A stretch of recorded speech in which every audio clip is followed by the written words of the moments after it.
Well, here we are at a man airport earlier in the morning. Oh, waiting for this bus.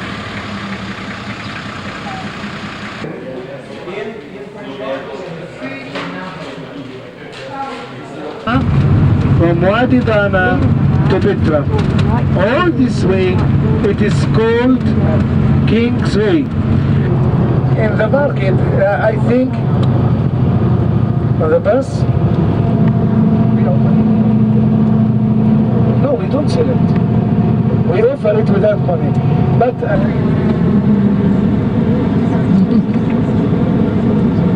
an agricultural area, and the water runs up till now from the.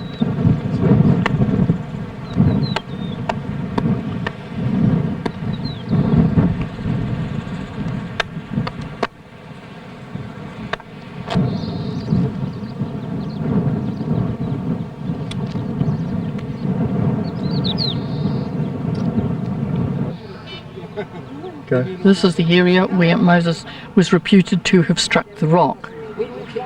This area up here is the wilderness area where the children of Israel came, and this point just below us, as we showed you just before, is where Moses struck the rock.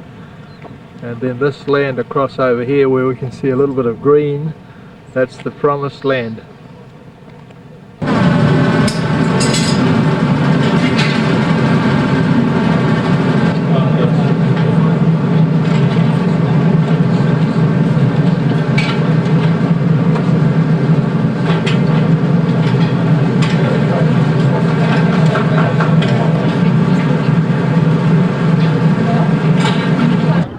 There's a spring way down the valley. We've zoomed in on that, and there's two trees down there where there's a spring of water flowing out.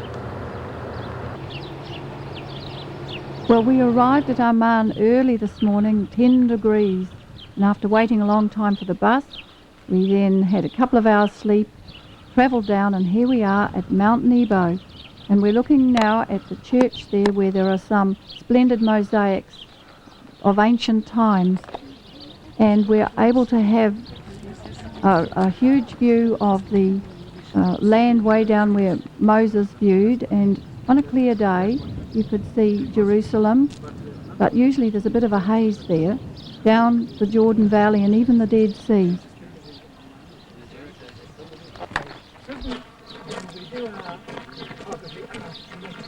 Born, as you know, in Egypt of slave parents, brought up in the palace, and 40 years later a shepherd under Jethro in the land of Midian, and then 40 years of wandering in the wilderness, including the very rugged trail up to this point.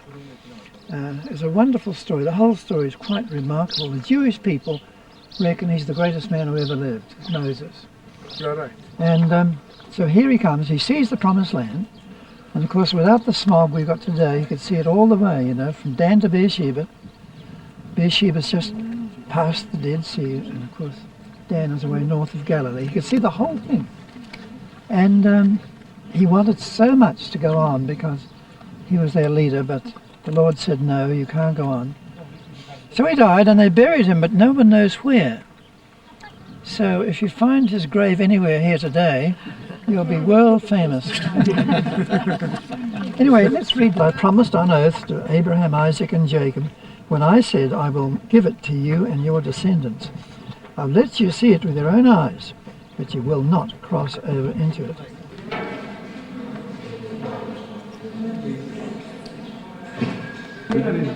Tame, domesticated, yes.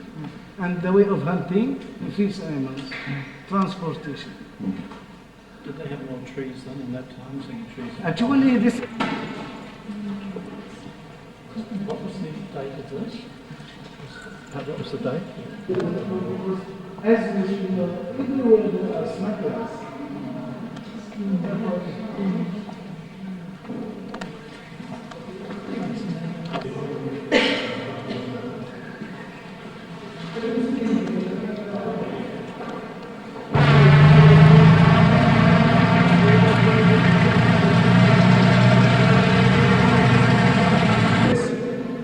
Here, and cross the Sahara into a southern valley through Wadi Araba. This is Wadi If we come to the most interesting thing, which is in the west side, here is Jericho. This is Gilead, and the 12 stones. And from Hebron, you can come to Bethlehem. And now we come to the most interesting thing, which it is Jerusalem, and the wall of Jerusalem, and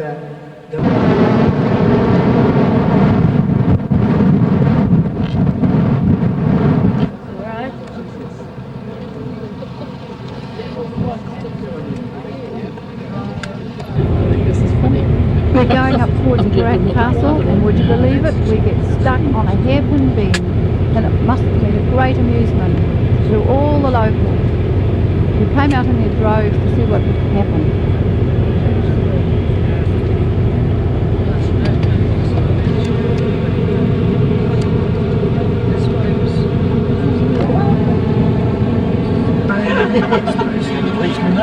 yeah, you get it from outside now.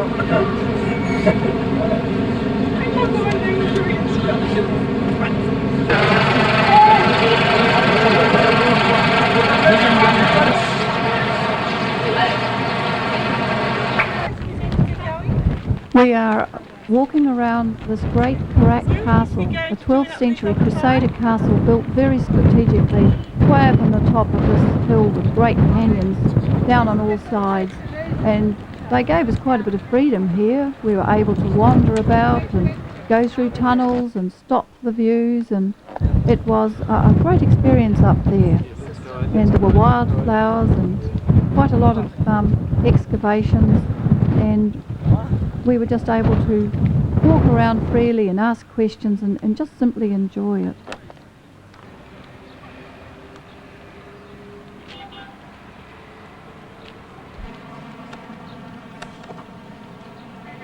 It is built even by cutting the rock itself. And they used all the stones that have been cut from the rock to build this fortress. Who did the actual construction work? Did they bring labourers with them? Slaves. They brought them with them, or they impressed the locals? No, they brought with them. They brought them in. Like Petra, it is said that the Bethel, they have built all or dug the... Yeah, the tower. This leads us to the tower, but it is completely damaged. Yes. Actually here, when the Muslims captured this place, they have added another 2 towers for this. Okay. Yeah.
Petra, we're actually here. On a fine, coolish day at the moment, starting our adventure through this ravine. And it's an amazing mixture of wonderful rock structures and colours, these wonderful colours. And so our group, with many, many other people, are just wandering leisurely down this great ravine, just wondering what's going to be round the next corner.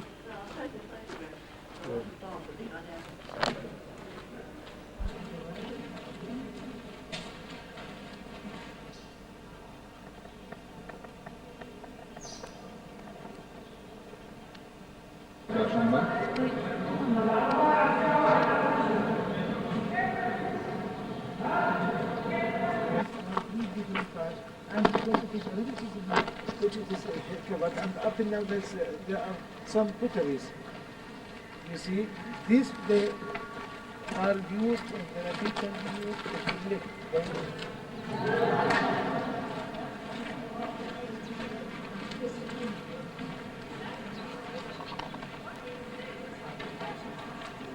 This area. Maybe they have lived for 2 centuries more. Because the Roman have agreed to let the Nabitan to live in this area, after that in socially and economically. But politically, they have to follow the Roman Empire. She's on the way there and we're going up the high place. That's pretty fantastic. Gillian.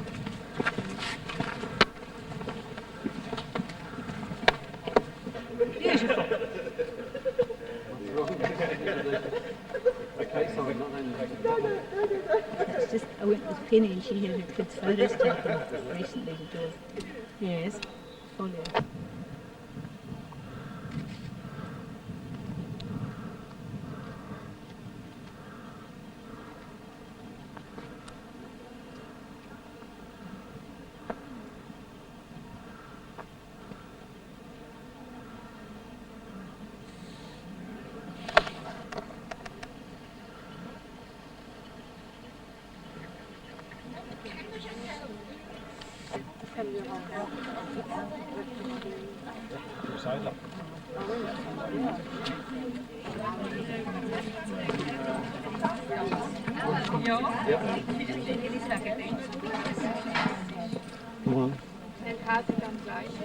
That town over there, and then another one over here. I mean, that's the other way out, isn't it? Water time. Good idea. I don't even know she was stoned. Drinking time again, Judith. So, I mean, this is some of, are these the tombs or some of the other ruins or what? Well, they'll be there. There'll be tombs. And Yeah.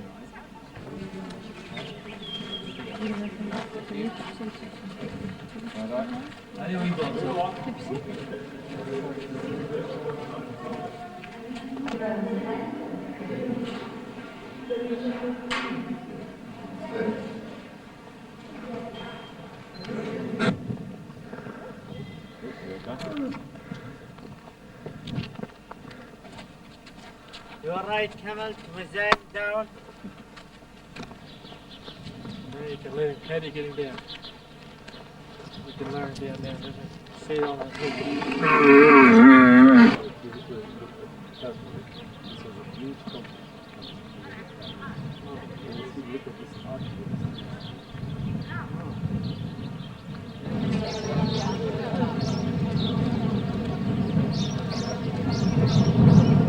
Okay.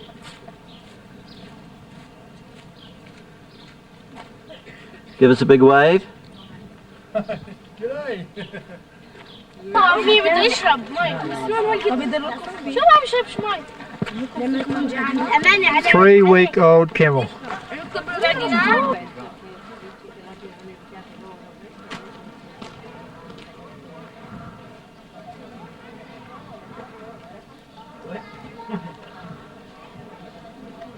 And that's what it's gonna get. Hurry up, hurry up. Tell them in the camera where you come from. From Nelson. Nelson, that's right. And This here, is my husband. She is Jamarano. Yeah, Well, Petra. pleased to meet you. Mohammed speaks pretty good English when he wants to, with a New Zealand accent. Yeah. G'day. After arriving back in Amman that night, we all piled into these huge American taxis and at breakneck speed we tore down through this large bustling city to view this amphitheatre. It was nearly dark and it was all a bit of a rush, rather exciting we thought.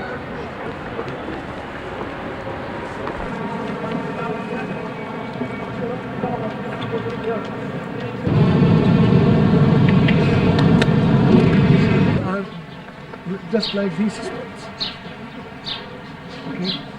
When we go inside, as the people that are introduced, we see there are some tracks. These tracks are from the carrots.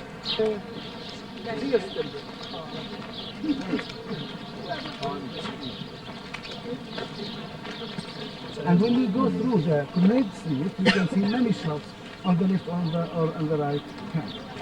And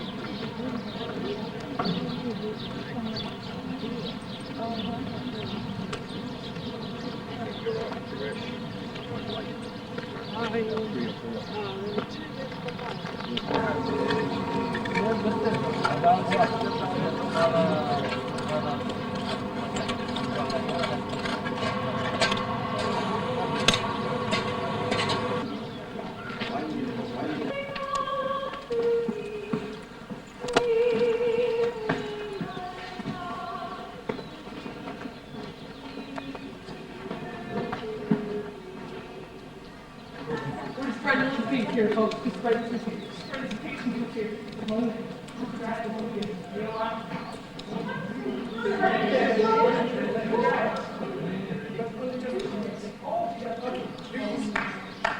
now we are in the southern which is these pools with pottery pipes up to this place. And the water used to come through these holes. This one and this other one. Take them down. Without sugar, and within 6 hours, all the stones and the sand will go. Will go, yeah. Yeah, much better. It's better than beer.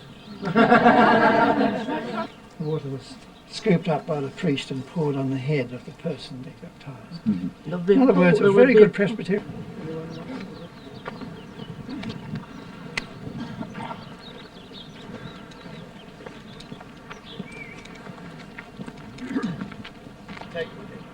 Take me.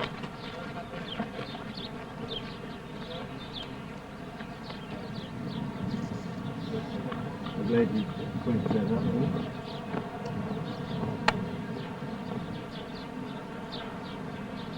out. I'm going to tell you about this gate, which it has 4 main columns. These columns, they have capitals, Corinthian capitals, and these columns and the capitals used to hold all the huge stones that are behind you. This is the triangle of the main gate of the temple. As you see, they were falling down, and now they are... Okay, now we are in the interesting place which it is called Nephew or Fountain. And this, it is built in the 2nd century into floor. Also, this crossing or tetrabellion, it has, 4 basements, as you see, were decorated with statues of gods and goddesses.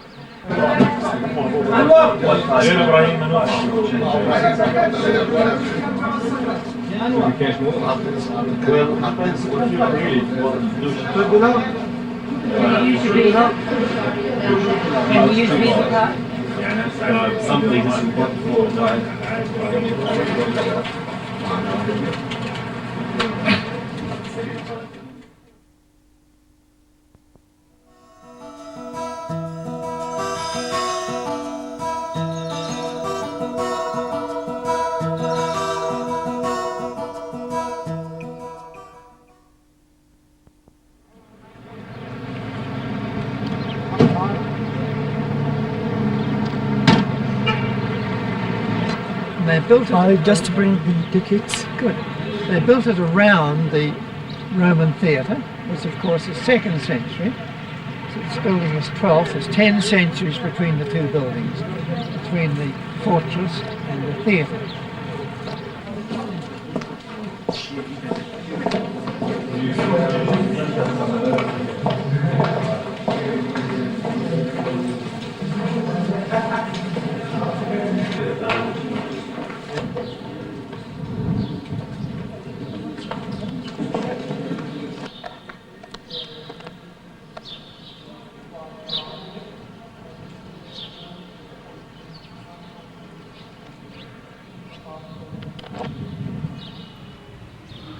Here is Bosra, and this is the oldest intact amphitheatre in the world, built in AD 32, and it's made in strong black basalt, and the reason it's still standing like this is because The basalt kept it intact from all these earthquakes that they have had over the time.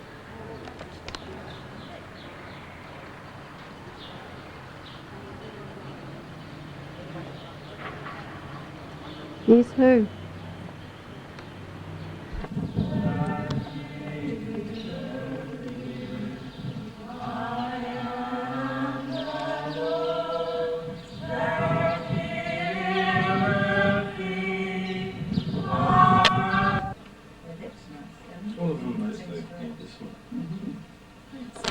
Just a small mirror behind the door here, sir. Now, but some make it look so square. And you've got that in large? I reckon you need large. Oh, maybe a button that up.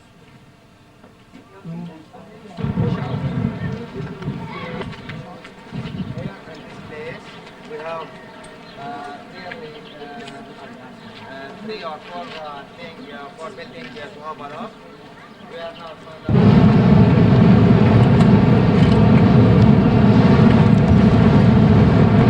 Which one is yours? See the many. Which one is your house? Oh no, the better one. This kind of tools was used by the Homo erectus man who lived about a million years ago.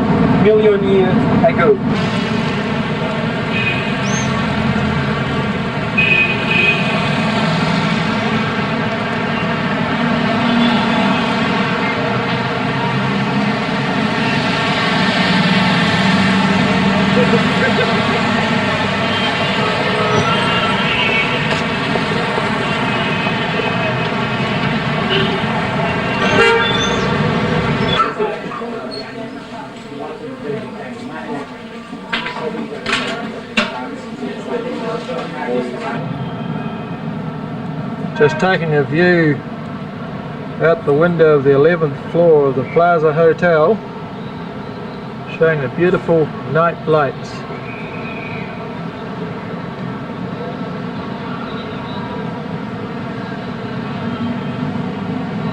We've even got the moon.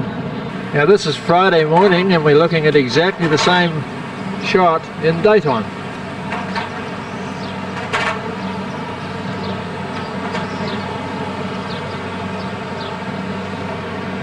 I got butter for it. Oh, he's got the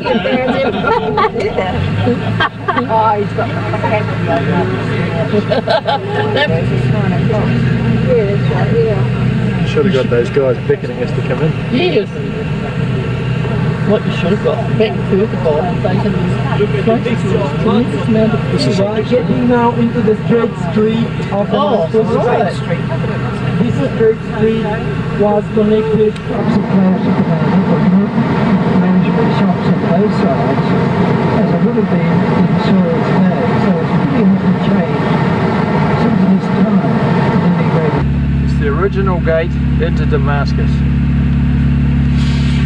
Just looking up the full length of Straight Street. Just zoom in a little bit and see what we can see. This house is a pattern of a good pattern or a typical pattern of the Damascene house, which is marked of the Iwans. This is called an Iwan, and the fountains in front, in the middle of it, and the vast courtyard inside. The Damascene house is marked by being simple from outside, very simple and model and humble.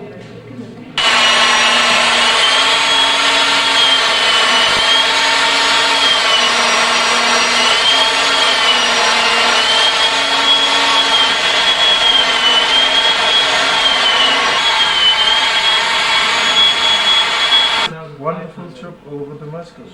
Okay. We made special plans because you guys came back.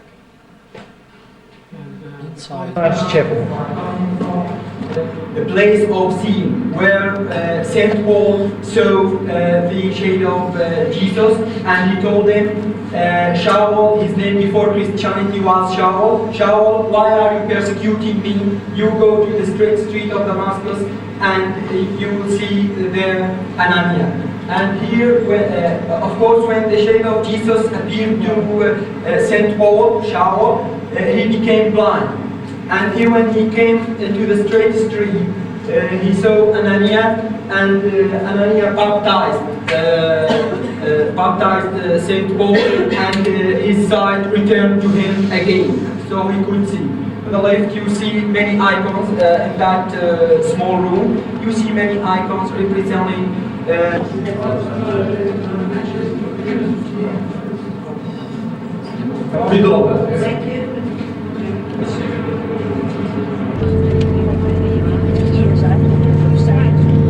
Just coming up to the castle.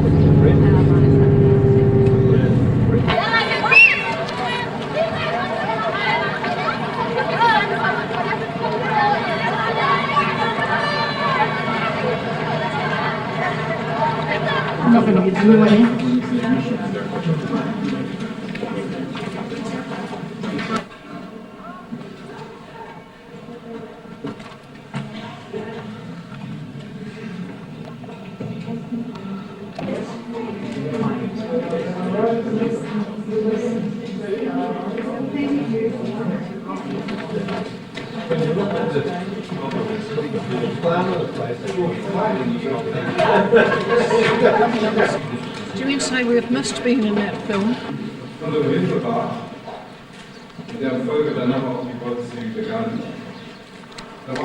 Citadel. It is the gate which separates the inner fortress from the outer fortress. This constitutes the inner fortress, and this is the outer fortress. Here was a big gate. These holes were for the wooden gate, and the holes upstairs are for the iron gate, which comes from up. Portcullis. As the English, yes. Yeah. This is the moat between the inner and the outer fortresses. The moat was surrounding the whole inner citadel, but during the Ottoman era it was covered by sand and mud.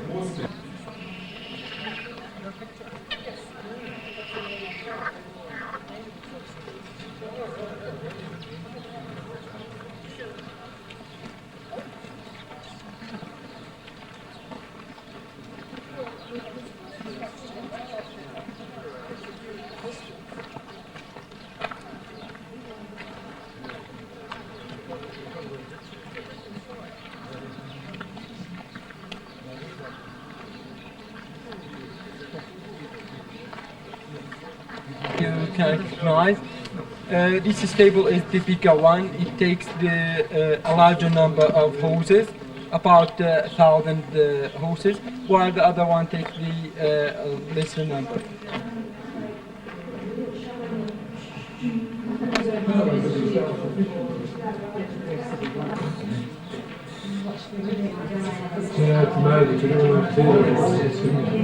It's a hitching post just made out of stone in the wall of the stable. This is an Islamic tower. It was built after the liberation of the citadel from the Crusaders, and it was built by Berbers, the conqueror of the or the liberator of this citadel. There's an Arabic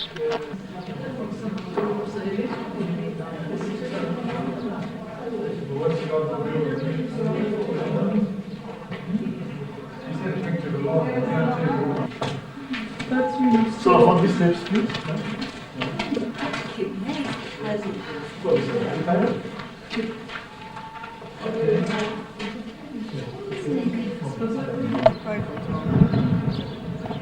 Scary.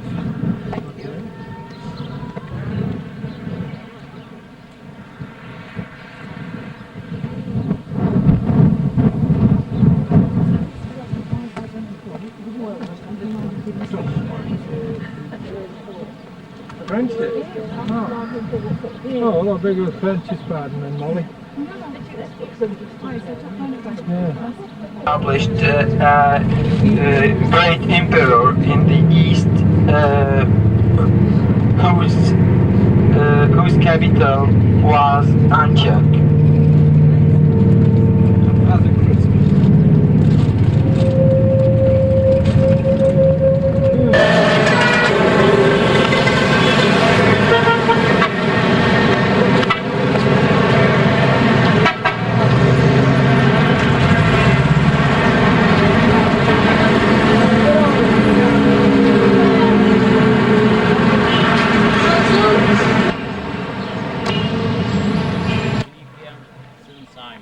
Popular dance in Syria called Debke. One cross in the keystone between the Byzantine cross, the name Alpha, Omega, Christos. Other side is the Maltese. We have the Roman cross. We have the Greek cross. We have the Sun cross down in the stone.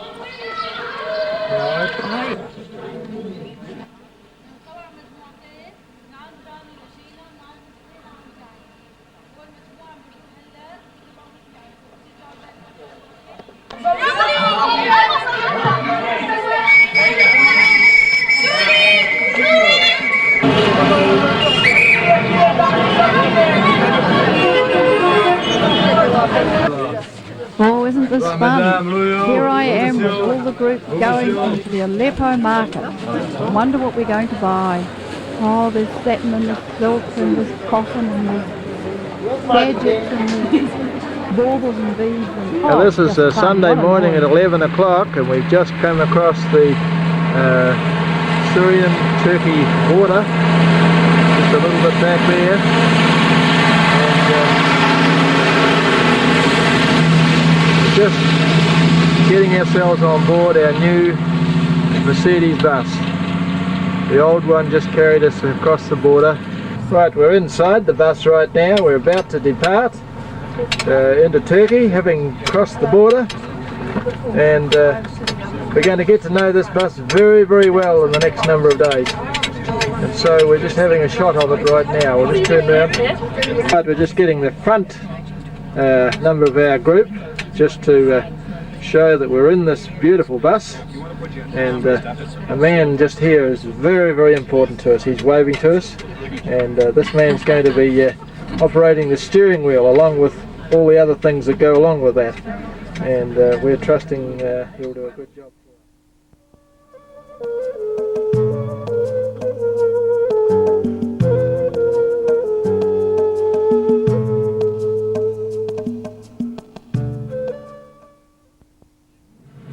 This is the Orontes River that we're crossing now, one of the most important. So if you were a pilgrim going to... And what you see here is this market. It's because Tuesday is the first day of the religious festival of Sacred Fires, which is based on the stories in Testament.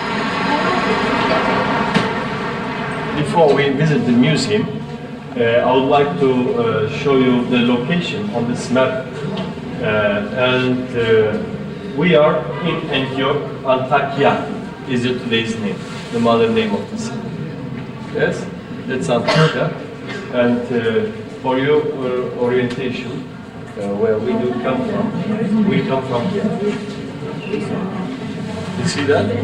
We came from here, and Reyhan was where we crossed over the Orontes River, here, and we followed the way, came to Antioch, and we will be here. And tomorrow, this will take us over here to the north, or Belen, to Iskenderun. We have a stop over there, and after the stop over here, we will continue to the north to Adana, as you see, to Adana. Museum this Sunday, and we are just looking at mosaics, room after room that have been excavated and re-put together.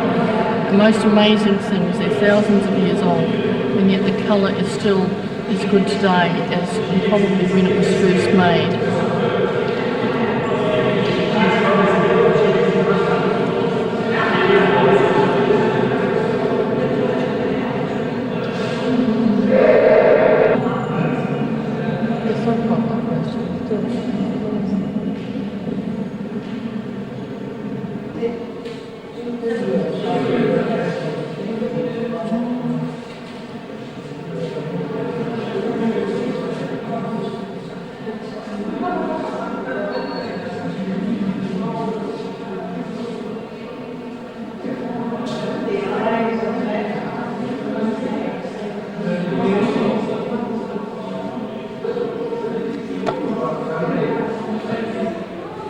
Well, we're leaving the Hete Museum, a very famous museum for its incredible mosaics, and we're off now in our bus viewing Antioch or Antakya on our way to St. Peter's Grotto, this ancient church carved out of the rock in the side of the hill where they used to worship, and Antioch goes way up the hill.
A new mosque being built. Since many years it's being built.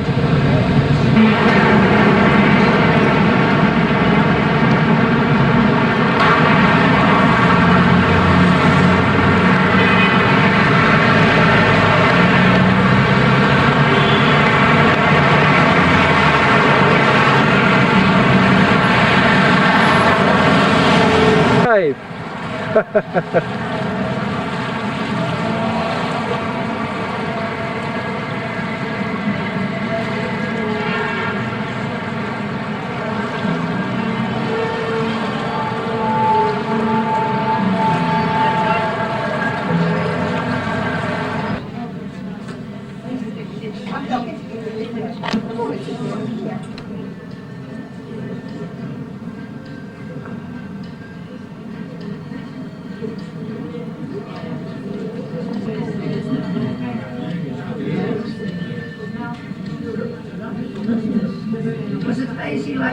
Which can be seen from here in the distance it is.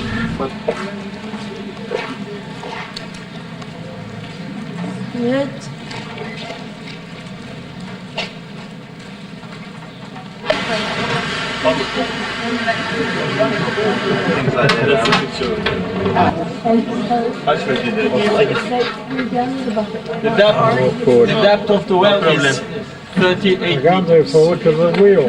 38 meters. 38 meters.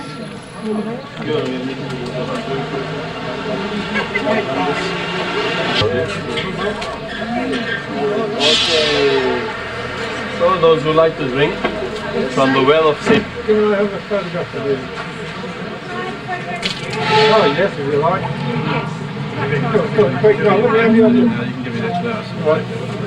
What did it want? Put your cap on, I can do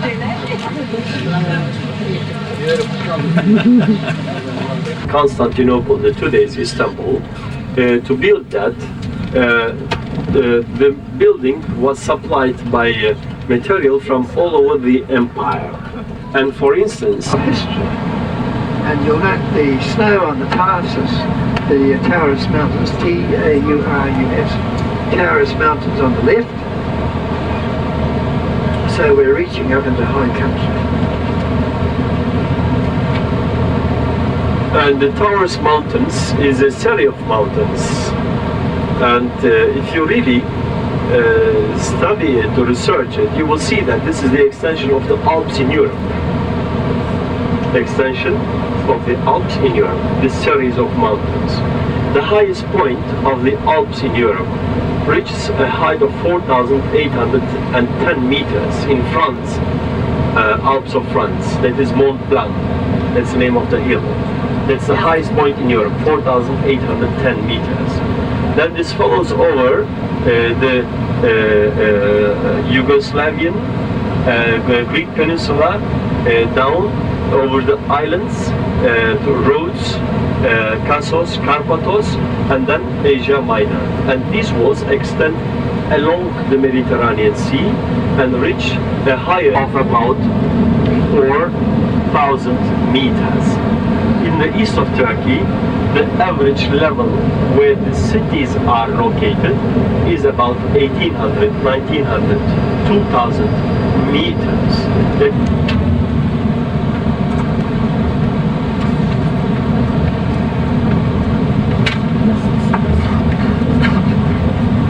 Means it prevents the forest, prevents the erosion. This entrance, 15, sorry, 16, 18. You're staying here. Running after his goat or sheep about 30 or 40 years ago. He was running after it over these hills, and suddenly he sees that his goat disappears, and one of these secret entrances was discovered, and there's another ventilation tower for air was also discovered, and then they notify each other, and the official authorities come and see what it is. They find out here is a shelter for people, and in the course of the time they have been dug out, and a kind of earth or mud taken out, and it was restored, brought to a standard of visiting. People could walk through. People could walk through here and go back and forth. Sometimes you will see it's written stable. Okay, it had been used as a stable, but don't expect this place was only used as a stable. Logically, places, small rooms were multifunctional. They could use it as a let's say sitting room. At the same place, it could be used as a chapel, worshiping. Therefore, this we should not expect a real apartments. And to see the atmosphere there and walking through these narrow passages will give us an idea about how thousands of people sheltered whenever any danger came out in the distance. It could disappear, and they could live underground without going to the daylight. Time like 6 or 8 months, maybe longer than that. And by that time, by such a period, of course, invaders would go by, because there was it wasn't a very this wasn't a target at all. Right away, and they started to come out to the daylight. Food they used, liquid water they used, all kind of food stuff, ventilation they used. But of course, older people died, younger women gave birth. The natural life continued underground. What important is to live, whether healthy or ill. And this is one of the passages, and we are going to go through here. I remind you again, this is one of the 2 underground cities discovered in the area, but in other valleys, always there is another underground city. The whole Asia, the whole region, had been under the danger of the invasions from east to west or north to south. Never thought to talk to this time. I had so much trouble with Heathrow. Over there. We even did not notice that we were in an upper floor. If you look at there, you do see the stairs. People are walking back. And without noticing, now we are a floor lower, 1 floor lower. And we came to a chapel here. Let's say a church, a worshipping center. Here is an altar over there, and I'm sure inside there must have been some patterns or carvings, and maybe some paintings, a kind of very simple quality of frescoes, probably. This was the altar, and here is on the walls you can see some crosses. Here is the cross is very clear, for instance, you see. And there might be some little holes on the wall where they might have put some candles and used it for illuminating here, like in the corner. And wherever you see the ceiling is dark, and it is because of the smoke, of course. So mind your heads, please. And now people behind us go by, please. They won't like to go by. Oh, way down there. Yeah, come on. There's one behind you here when you get through. The food centers. of the underground cities. One of the food centers. They made food here. What type of food should they make actually? And now you had to think about people who live nowadays in the villages in high mountains. Once winter comes and it starts to snow, they even cannot go anymore to the next village, to the next town. There still are such villages whenever it snows heavily. And therefore they had to take the necessary actions against these kind of circumstances and to prepare themselves. They will prepare all kind of food. For instance, meat. All kind of meat is prepared, and it is fried meat and dried meat, and it is kept in huge containers. And they use that piece by piece. And they use a kind of salt or special type of fat to be able to keep the food for longer periods. Genellikle şuradan devam ediyorlar. Yalnız başınıza dikkat edin. And this kind of food was used. Every time they took a piece of this dried meat.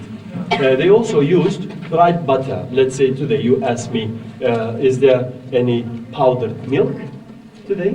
Do you think it is something new? People have done it in the prehistorical periods as well. So they have tried to do that before. The butter, all kind of food has been tried to do. The way they cooked, they baked the very thin bread, you know, it is thinner, it's almost like paper, thin, thick paper, and there is this oval copper or bronze plate, and they put it on the fire.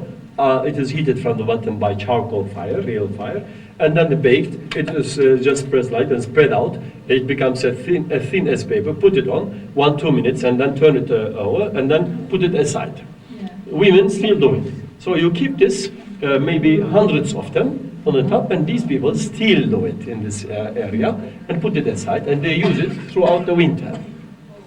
That is kept for a longer period. Water is vital. They had some water containers, but for their thirst and to keep them warm, they had to take the necessary measures. What did they do? Dried fruits, for instance, very essential. Dried fruits. What are these dried fruits? Figs and grapes, especially, and apricots. And these kind of fruits have been dried, and they kept for a long time. Did you know that these contain a very high content of calorie, energy? So you eat them, and especially the dried figs are very, very healthy besides their calorie. And what about the wine?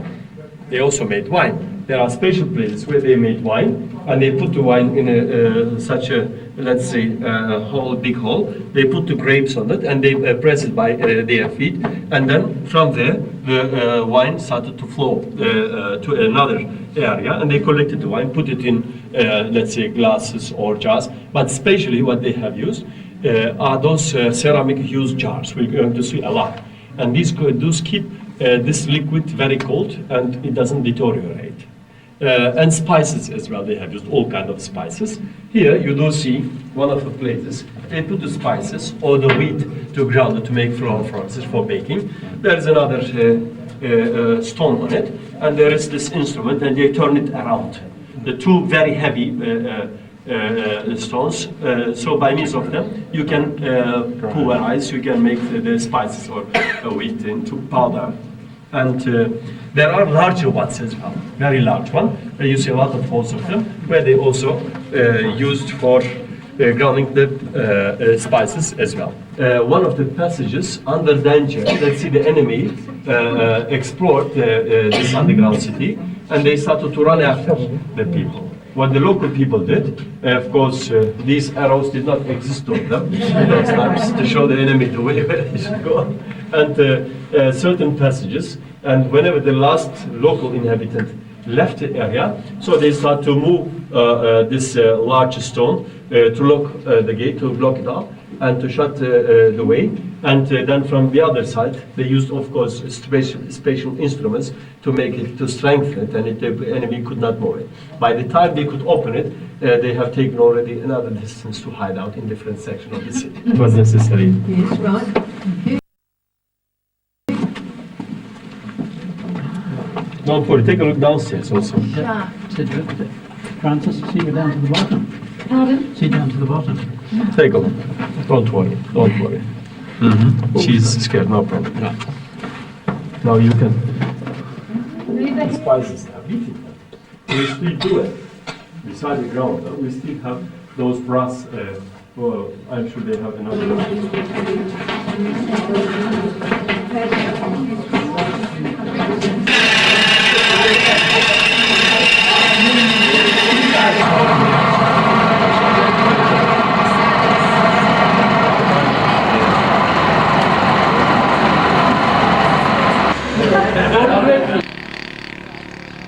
Well, after leaving the onyx factory, which was an interesting display, and spending some of our money for the jewellery, we travelled to this incredible site of Gareme, and the day had become fine and warm by now, and it was a wonderful experience walking around these natural formations where they still, I think, worship, or certainly did in the past, and we were able to go in to a few of these underground churches where the Christians, in their hiding away, were able to worship, and there were beautiful paintings which are still preserved because the daylight cannot ruin them and one is not allowed to take photographs.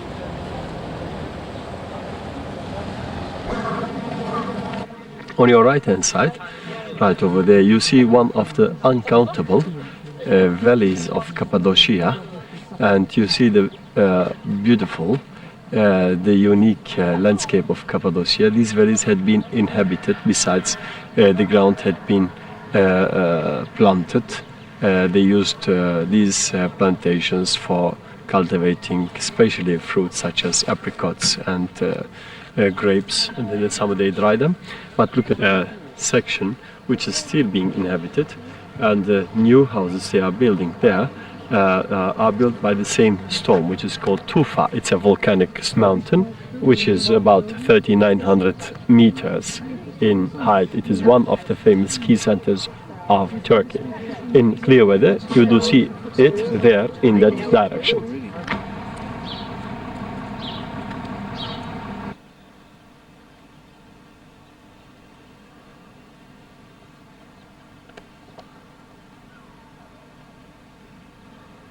The people call them the fairy chimneys, but another important reason is their existence, is their just that the line that you can see running through these pinnacles here was caused when there was sand all around up to that height, and the wind blowing the sand caused that line that runs right through all of them.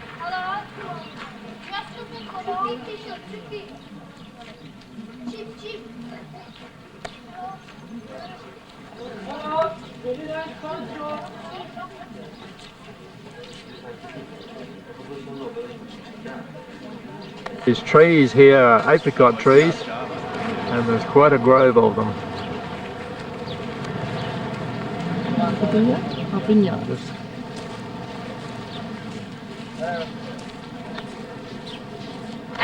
As we've driven along already today, we've noticed many areas where the bushes look as if they've been absolutely cut right down to nothingness, and they are vineyards. They grow into a bush type and a little bit different from our New Zealand ones or the ones we usually see. Would you like a cup of tea? Hey Bob! Yeah. There's one over there that's moving. I just hope we're not in the middle of any earthquake. You can see the swallows. Yes. Apparently millions of years ago the sandstone was set out of the volcano. Layers when the eruption occurred. Oh my gosh, what's going to happen there?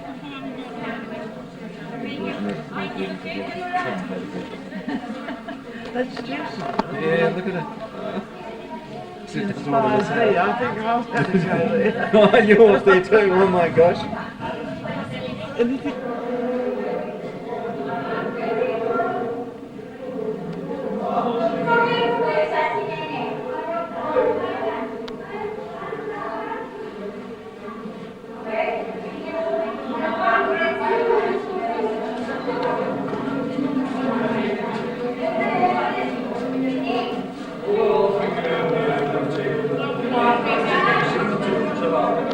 This is Joan's birthday and she's in this tiny little chapel.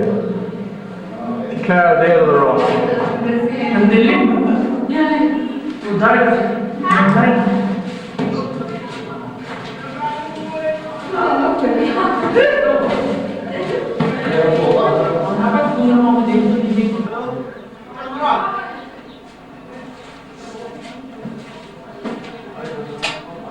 What's the cat called in here? That love carrying on. Get two of those, please.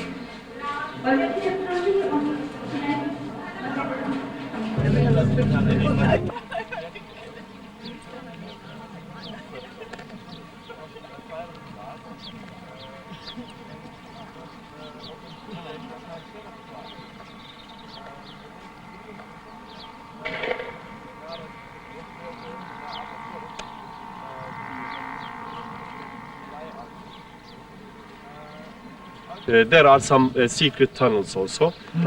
Don't forget the possibility of working in with this tufa, the name of the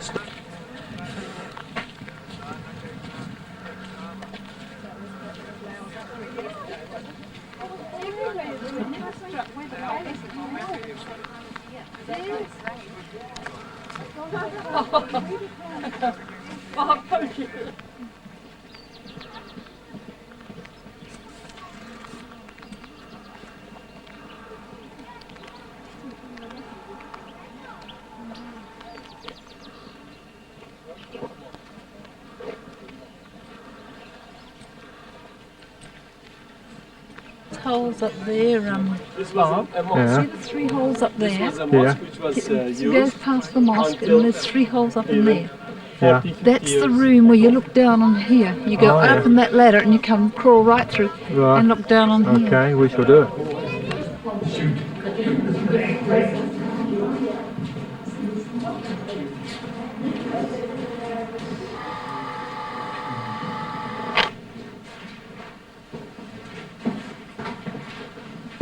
Now you can see for the moment 681 degrees. Now we make white commence 950, yeah, 950, and same way down. To get full. Altogether takes 9 hours or 10 hours. After first bake, would you come here, please?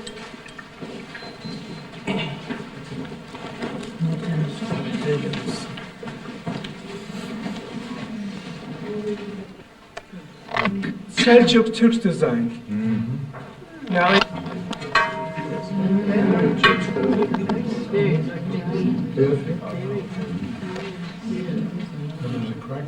I show you the other technique on it. Take to do a plate like that? That one takes more than 40 days. 40 days. Those plates, they are waiting for glaze.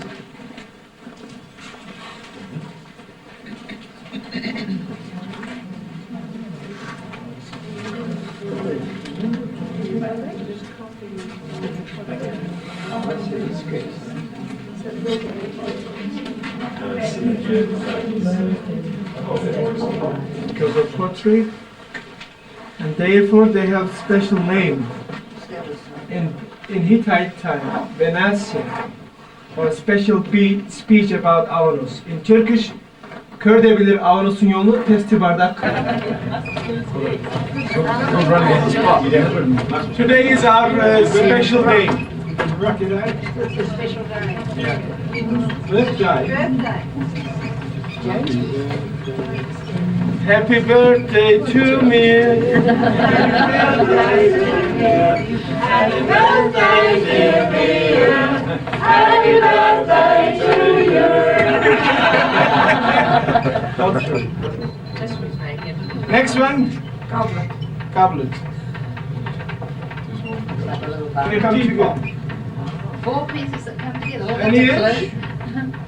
A lid. Teapot. Teapot. Yeah. The spell.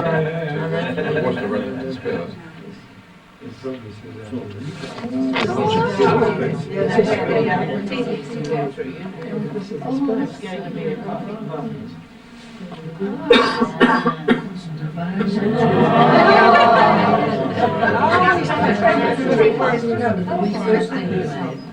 No, that was the start. They prefer tea instead of coffee. Yeah. Of this age group.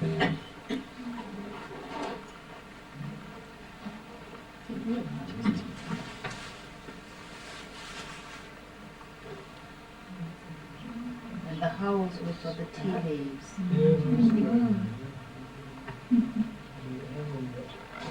Making handles. Sticks it all over the holes. Not just the pottery, it's the article he's making.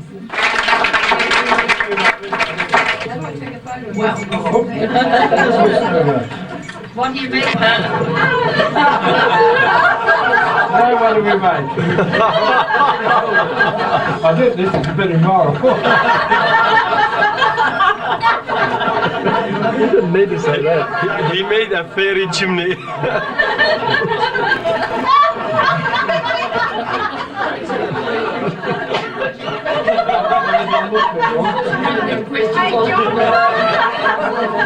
John, you going to have prizes?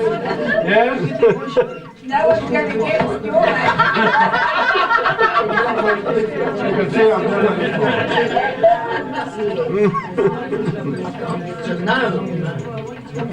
No, it keeps coming off. Thank you. Now, do I make a full set?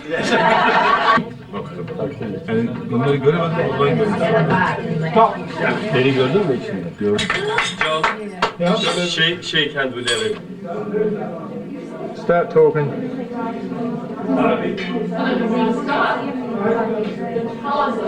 Maureen doesn't know where to start here. I'm just showing you a little bit of Maureen in her element. Kathy would love these colours. So that's very good idea. To be in touch continuously with your office. We have good construction. They send you already the message. Well, of course, this America's Cup race. Very important for them at the moment. Very important. New Zealand win the next two races. That's it. That's 5-0.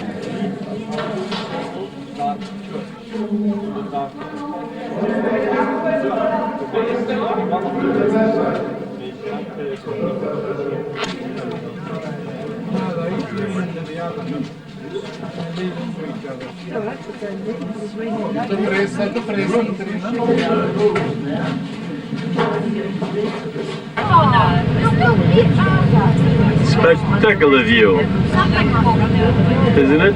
Yes.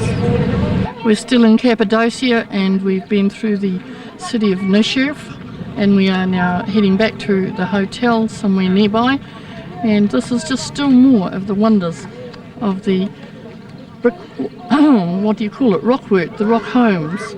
And in the background you see one of the villages, and right up to the village here, it's built right up to the fortress-like rocks at the top.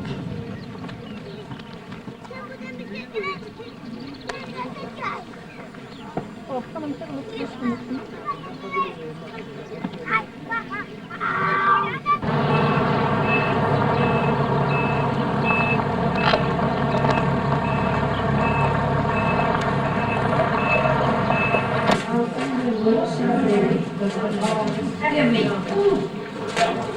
All of these were covered, of course.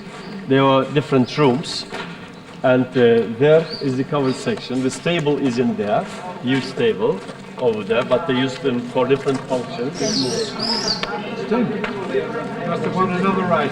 Here. There.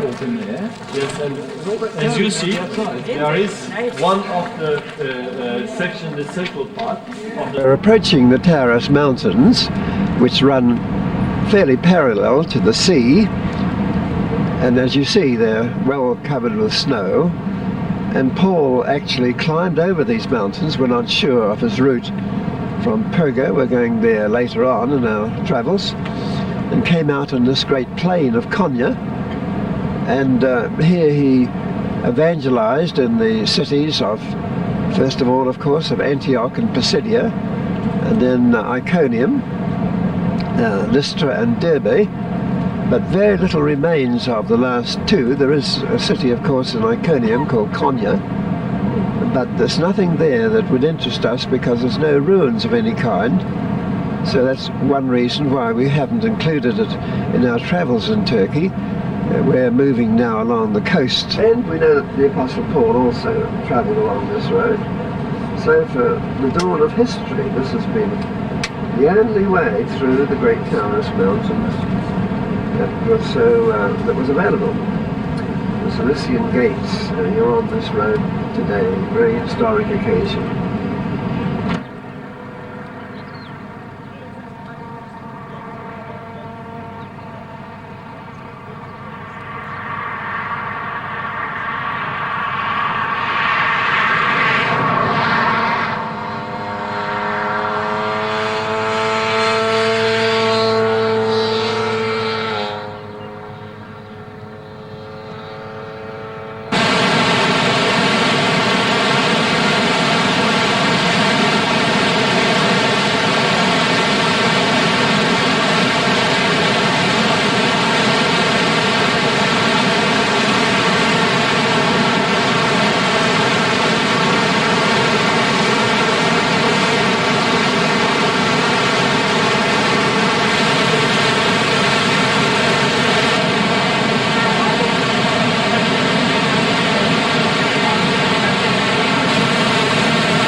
Well, as the municipality of Tarsus intended to build here a car parking building, they discovered that there was another layer of antiquity underneath, and they had to stop their construction, and the Ministry of Culture had to take over, and this space is going to be discovered and restored. And this is a very valuable discovery because this is a Roman road, as you can see, and very different than the other Roman roads we have seen.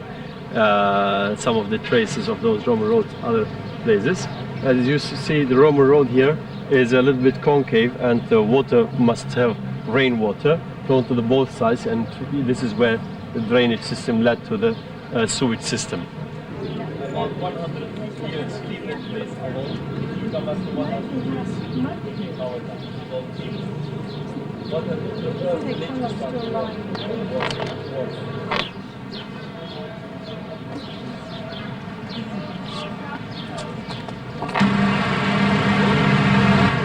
This is in Malin, and this is our hotel, and it happens to be the tallest building in Turkey.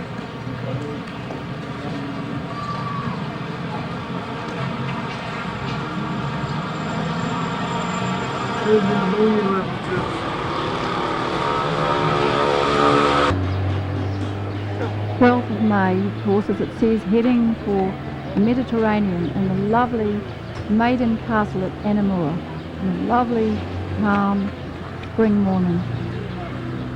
We're all able to get out and stretch our legs for a few minutes and just enjoy being at the seaside.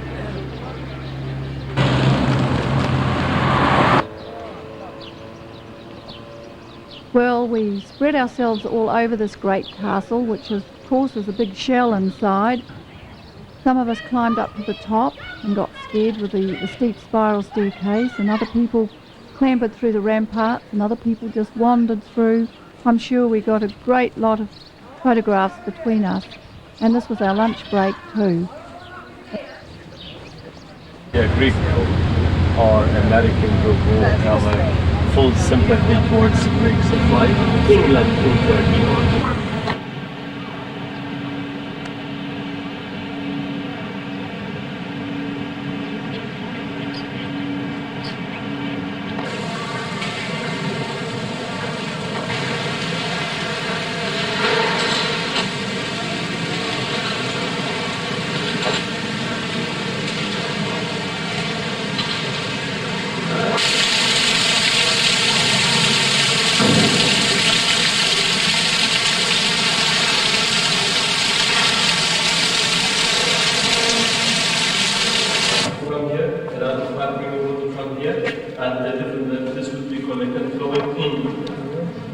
There are holes on the bottom, that's where water would go.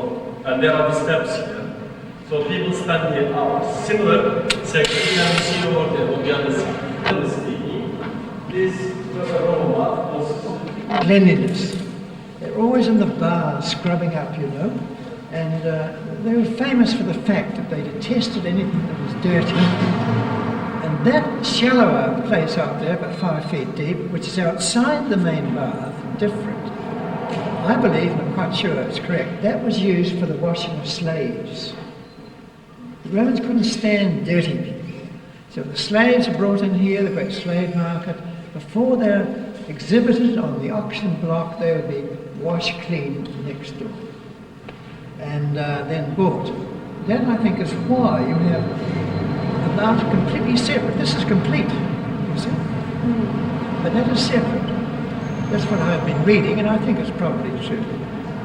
Regarding the heating, Ahmet will show us in another area how they heated the hot water with these special stone, which is heated by fire right underneath the furnace. And these stone slabs of slate got very hot, and the hot air heated the water above. Very clever idea. And they used this system for heating their houses.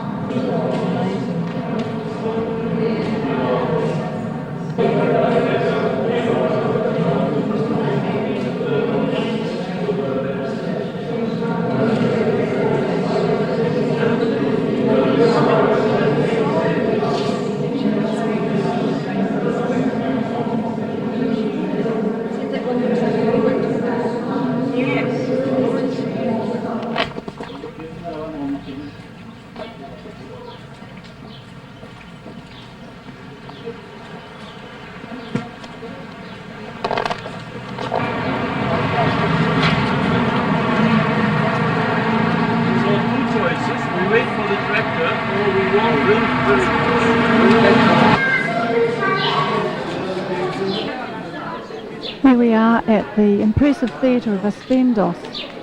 It is the only one, or maybe one of two, theatres which has the whole back in it. And it is extremely well preserved, and it's got these incredibly fine arches, I think about 90 of them, right around the top, and this great impressive curve. And we can imagine how the players and the actors and the speakers used to come in from the side to perform. And we're all getting ready for this great photo, and Ahmet's going to have a very interesting job trying to take 30 shots with 30 cameras in about 5 minutes.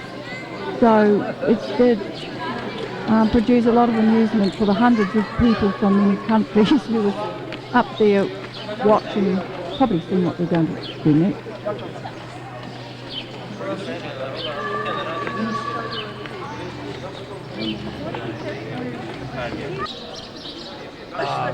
In the group. Biletlerden Ahmet Bey found as you know, Alexander is great. Began it's a kind of circular shape.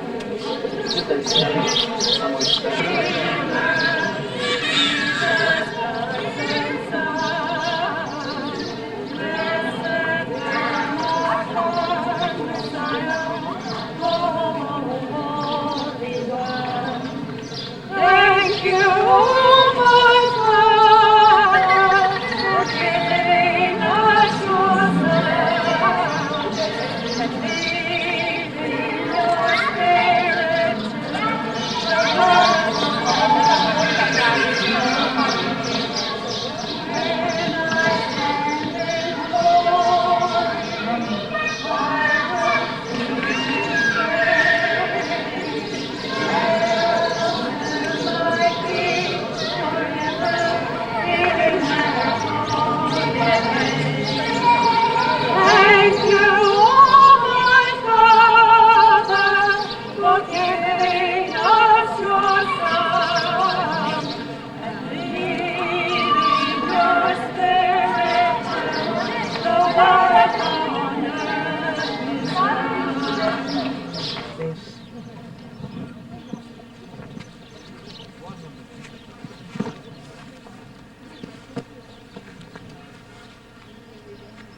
sort of oval. I mean, runners doing 400 metres, 100 metres, they run the sort of egg way, don't they? And they've still got the same idea, as well as straight races, of course, 100 metres. But we followed the idea with our modern stadiums, haven't we? Just made them bigger. That's the gate where the wild animals came through. Do you see that? Yes. Ahmet, Yes, the please. dimensions that were quoted, the 234 by 30, is that on the flat or at the top of the stadium? That is actually from the outer wall to the outer wall, and this 34 meters is also that is from inside. Yeah. On the inside, flat. on the flat. So Yes. And John Mark lived here. No, just John Met Mark. here. Just John Mark. Yeah, Paul and Barnabas went on. Paul and Barnabas must have been walking away under his where they parted. Hurga covered a great area of land, and there was such a variety with the stadium and the Roman paved way, and we could see where there was sewerage and the old markets, the shops, the agora, the columns, colonnaded streets, and we could imagine St. Paul coming here and preaching and encouraging and helping the disciple, his fellow disciples and friends. 2nd century AD. It consists of two cylindrical towers, and the checkpoint over here. But what's more interesting is, always had walls around them. So by walking that Roman road, distinctively Roman, through the gates, you're following the footsteps of Paul. Then he would continue through this magnificent part of the city and through the final wall and on his way to the Taurus Mountains, which are right ahead of us. Paul and Barnabas, unfortunately not John Mark. All right? So we're fulfilling the subtitle of our tour here. Here we have chariot marks. The stone is very hard, but through centuries of use, chariots have followed a track, and the iron wheels are wood, but have the usual iron. What do you call it? Anyway, that's a chariot mark of the wheels. This is the marketplace.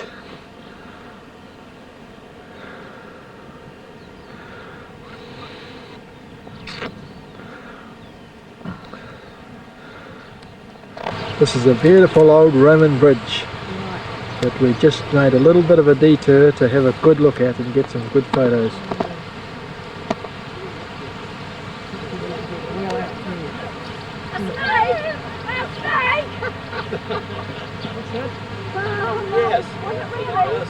That's Hadrian's Gate. Again, it's just an old edifice, but it's very interesting and very lovely with the greenery and everything around.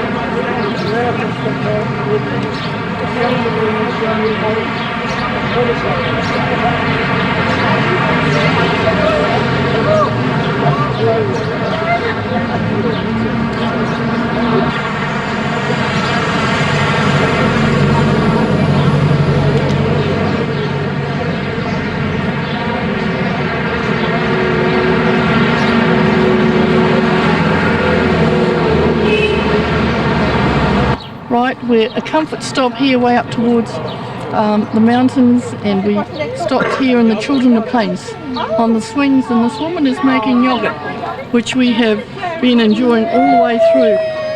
Just a...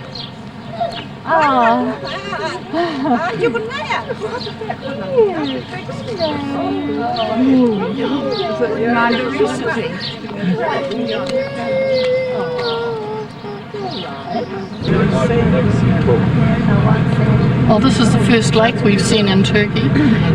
It's not a salt lake, even though there's a whiteness around the shores.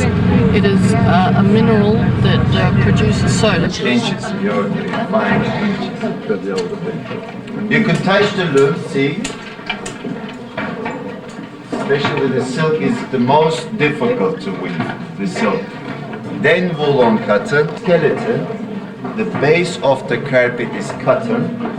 The pile, the knots, what we walk on, in pure wool. will have approximately 316 double knots to square inch and will take approximately 16 months to complete. A size of 7 by 10, 16 months. Okay, the technique is, as you see, there is another layer vertical threads at the back. Bir tane yavaş yapar mısın? See how she does it. She will take one from the front row, one from the back row. As a loop, goes once and twice. Each knot made individually. Bir tane yavaş, bir tane daha yap. Once and twice. As you see, she's following the outline here. Once she's experienced, she can do it just by memorizing it.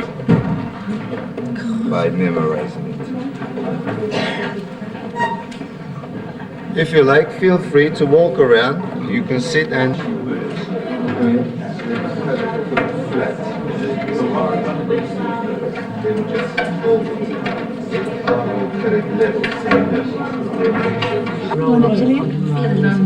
change the direction. So again, you can edit, join this fiber to the silk threads.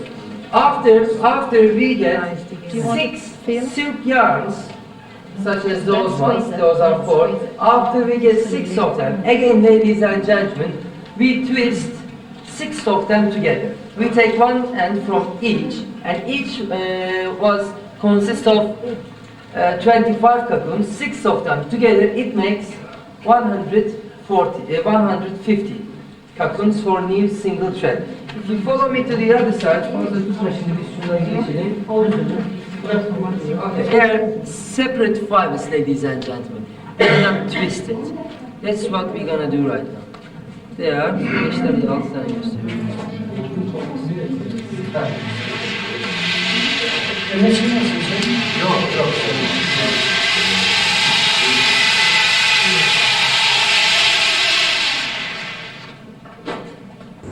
People had to use vegetable dyes, natural dyes.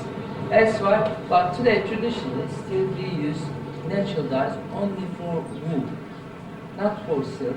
The reason for that, ladies and gentlemen, silk is a material doesn't absorb natural dyes.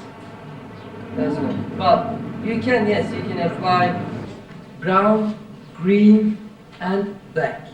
To get green color, we use fresh walnut shell, out layer. I think you know the out layer is green, it's fresh, yeah. We use that out layer. And here we got rabbit brush. This is called rabbit brush here. When I translate it to English directly, we grow here. Rabbit brush, and those are tobacco leaves. Yeah, tobacco leaves, you can see, chain smokers will like that. From those two, we get different shades of beige, green and yellow. Especially my friend will show you afterwards, Milas carpets from that area. They're coming with different shades of brown and yellow, which colors are obtained from tobacco leaves, usually. And here we got oak apple or acorn, yeah, you can see. And this is inside of that. Yeah, here, those green colors and brownish colors, you can see again. And you see the dust coming out? This gives the color to the yarn.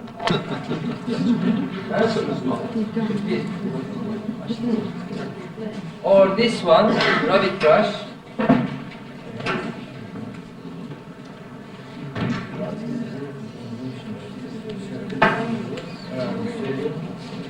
Or here we got red root. I mean, this is a root, ladies and gentlemen. You can easily see red is the root. We get all different shapes. Well, it doesn't smell nice, but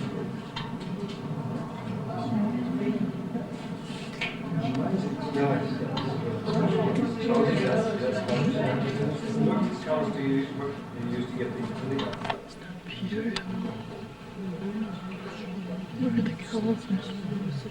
It has more than 2,600 double knots per square inch.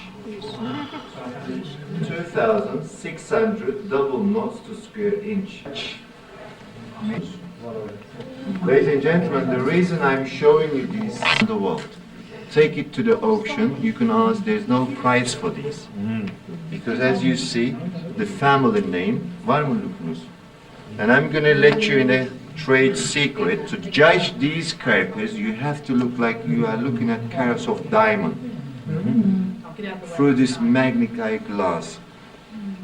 If you are really interested, you have hard enough to weave a just silk thread as itself. To weave a round silk thread is the most difficult, because on a silk loom, the distance between each vertical thread is less than half a millimeter to get your fingers and formal knots. That has more than 1,600 double knots to square inch.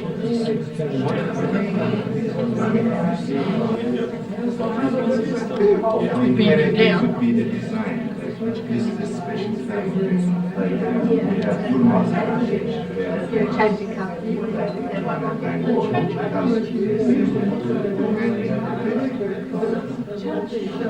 and the parents were more than 800. Well, before the Ottomans, biggest tribe lived in Anatolia was the Seljuks, 11th century Seljuks. Açalım. Tamam. Tabii görüntüleri açalım. Biraz hızlandıracağız. Tamam, Oh, that's different.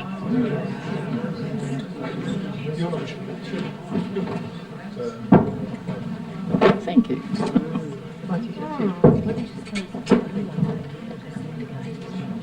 Come on. Those colours are beautiful.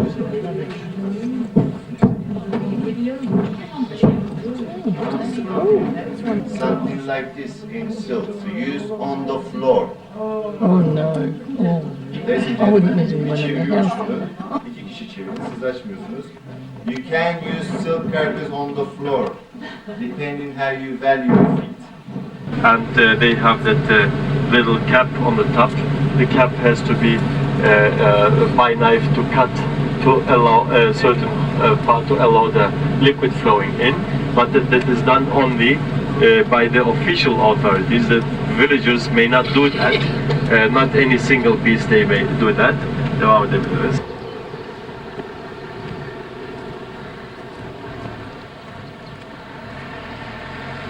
That is the new city, the new color side. Today they call it Honaz, H-O-N-A-Z.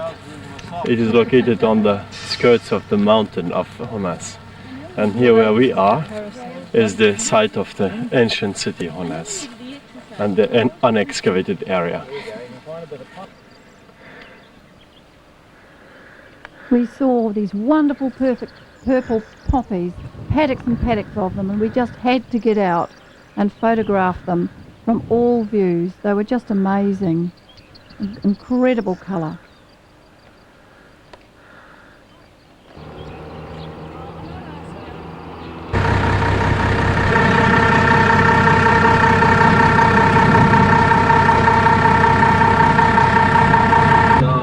Are the tumulus. Can you see them? And you go down, these are the tumulus types graves. And the bus will be parking on the left. Let's say we stopped here, we let you get off here, nobody says anything. Yes. Nobody says anything. Yes, please. But the traffic police would give us a present a little bit further on.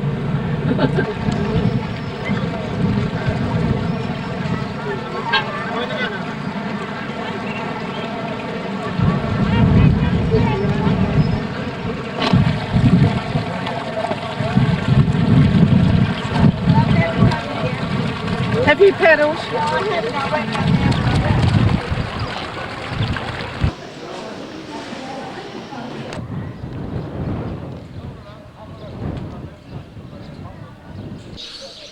This morning we've just come through to Aphrodisia.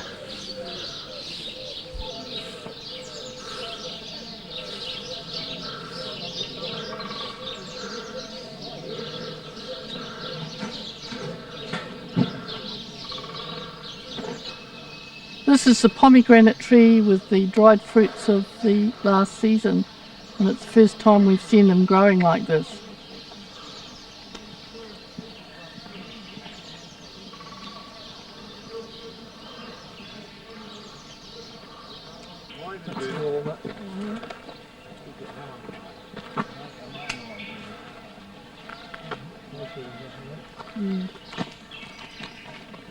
Sections, one by section. And those times, both to the theaters and to these kind of sport activities, people had to give some tickets to buy to be able to have a ticket. And they were a kind of enough release us to be able to reach the exact size of it. Okay.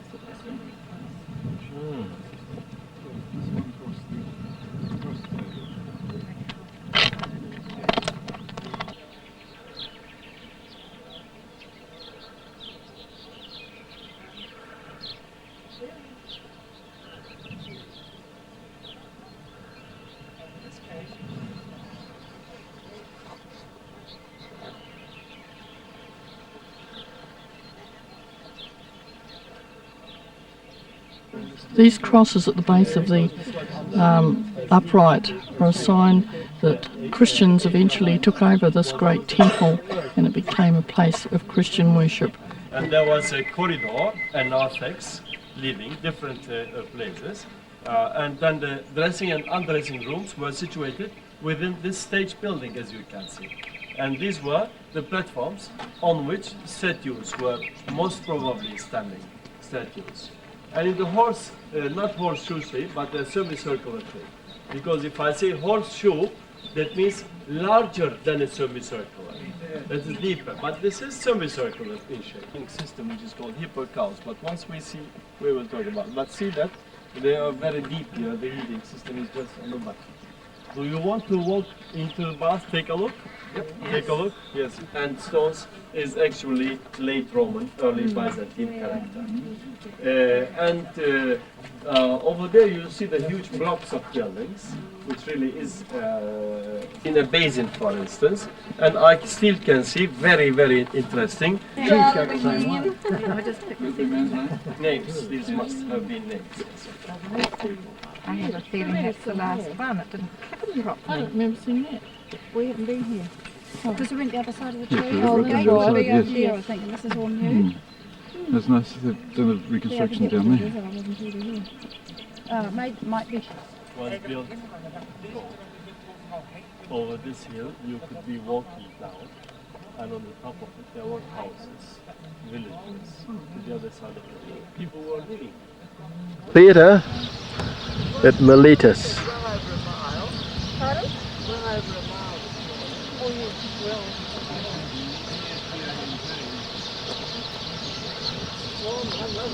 In the theatre at Miletus, that these seats here we're looking at were reserved for the Jews known to the people as the God-fearers.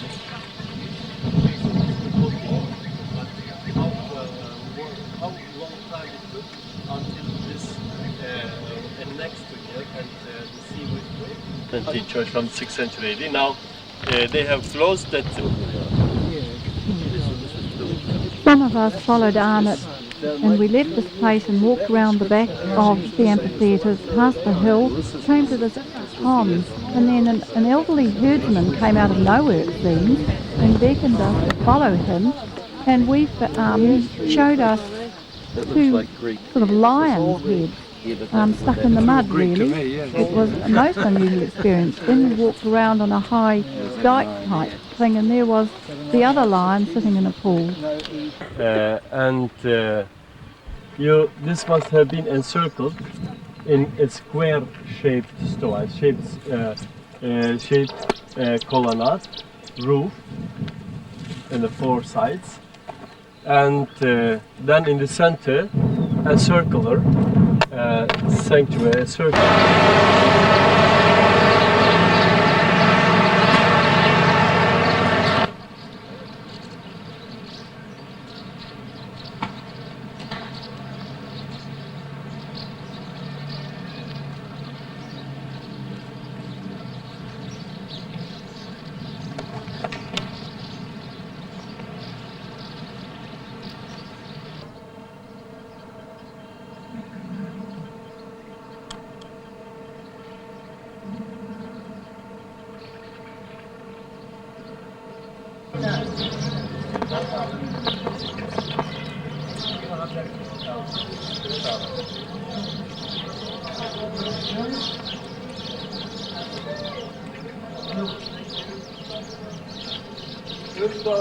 Whereas for the upper part, for the second story, for the gallery, and for the domes to cover the church, they used lighter material, red brick essentially was used.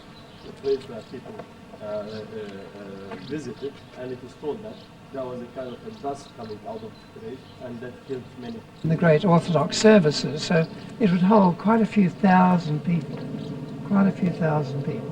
Huge church, 6th century, Justinian. The only place I think we're interested in, want to see again, is the baptistry. We're good. Yeah.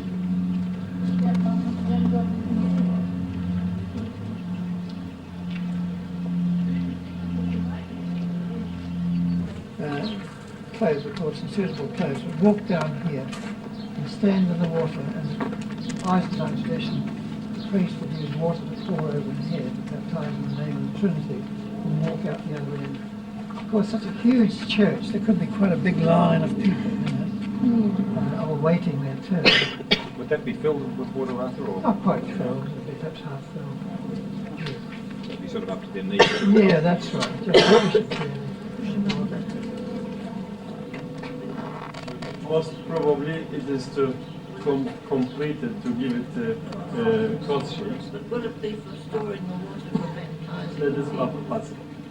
And also, those who were baptized.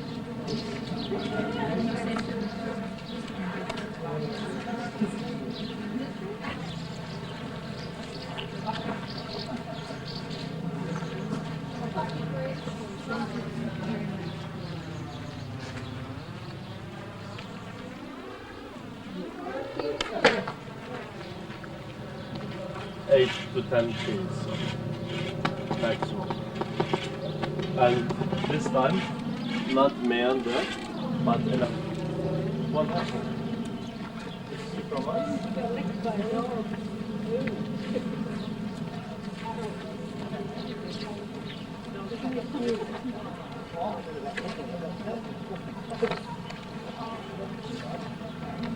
The temple, the number of the columns of the temple, and the structure, the width and height, everything was the same.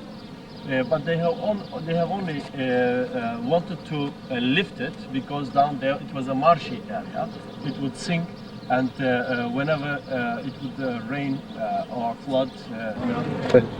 They're quite good, aren't they? These? And we did actually buy some silk scarves, and some other people got presents, and it was a lovely 10 minutes.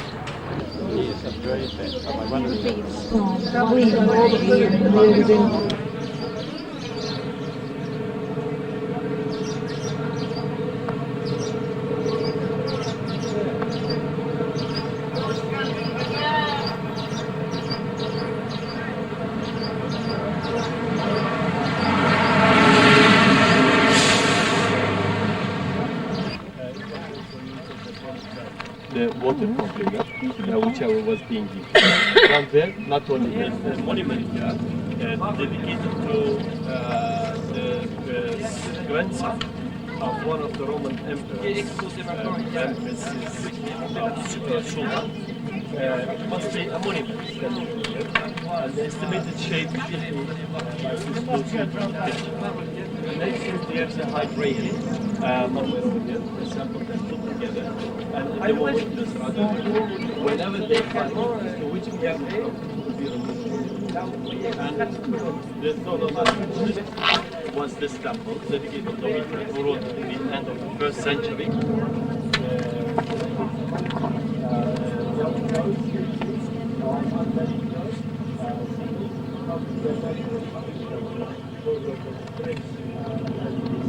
Ladies and gentlemen, this fountain was built by Trajan, or probably dedicated to Trajan. Anyway, it belongs to the early 2nd century AD. As you see, the water came from the hillsides, and it had a statue in the middle. With this architrave you see in the middle, that was most probably the statue of Trajan standing over there. As you see, one of his right feet, his right foot can also be seen. you see the ball, which might have symbolized the universe. Probably, we don't know about it. That is The soccer hero. That is an interpretation. And his right feet can be seen. The foot is still over there. This end. These couldn't be any simple shops, because these couldn't be like the shops in the marketplace. These were most probably the Elchi, dedicated to one of the Roman emperors, Hadrian. You can see the 4 columns and the pronouns before you enter to the large room. It is a kind of an entrance hall, you can see there. And then connected by means of the arch in the middle. And up.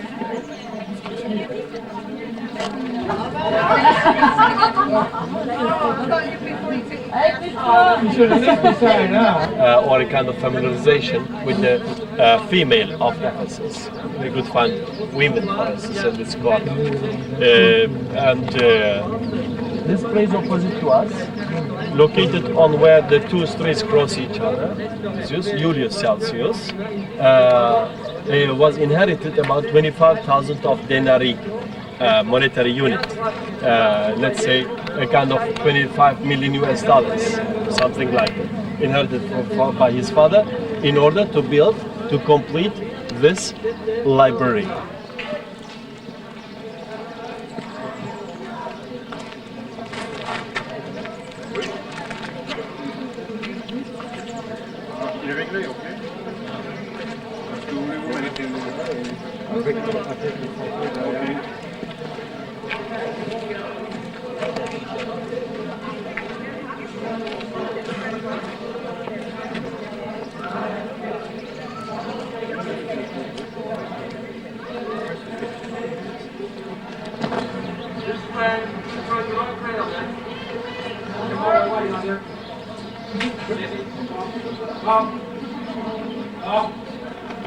Because those people were very shy, they couldn't ask their friends where can we find this or that.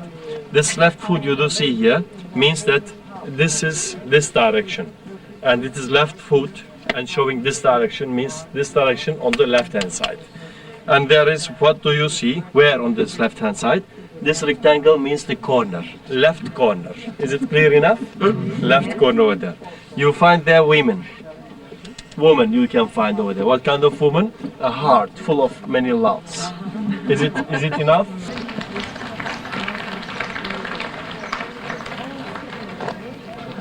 Seeing that Paul was a Roman citizen and for other good reasons, said, "These men are free to proclaim their religion just as you are. We are democratic and they've done no harm to anybody." And he dismissed all these people, but Paul left the city, thought it was wiser not to remain. It's a great story. You'll find it in the book of Acts, chapter 19, isn't it? Yeah.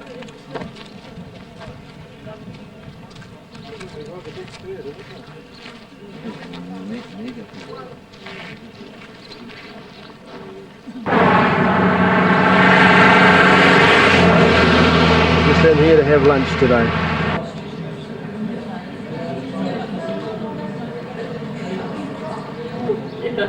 Yes, definitely do. You seem to be able to buy dresses. You noticed that?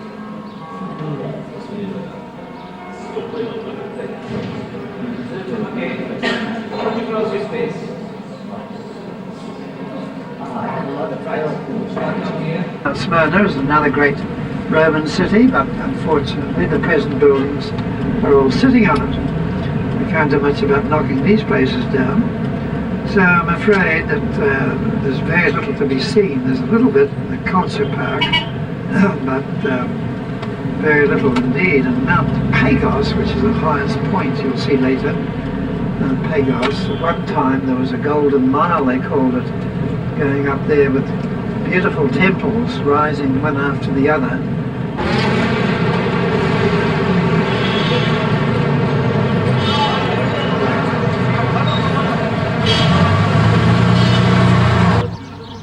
Yarın ama yani arabayla mı gidiyorsun? Tamam. Ondan sonra biliyorsun şeye çıkıyoruz. Nereye?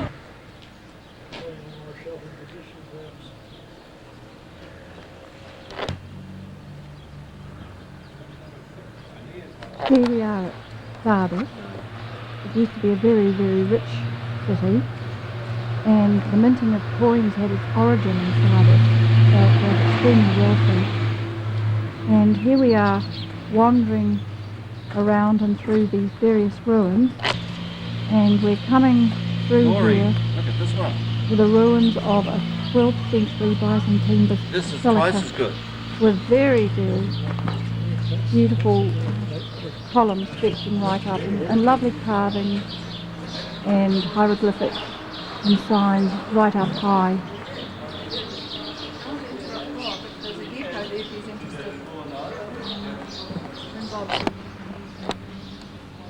Lovely wildflowers, and there on the side there is a lizard basking in the sun.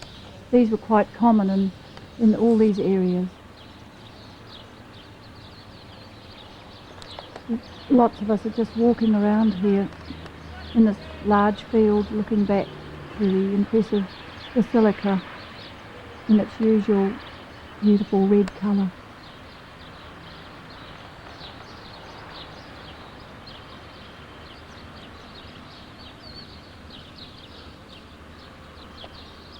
Many, many archways.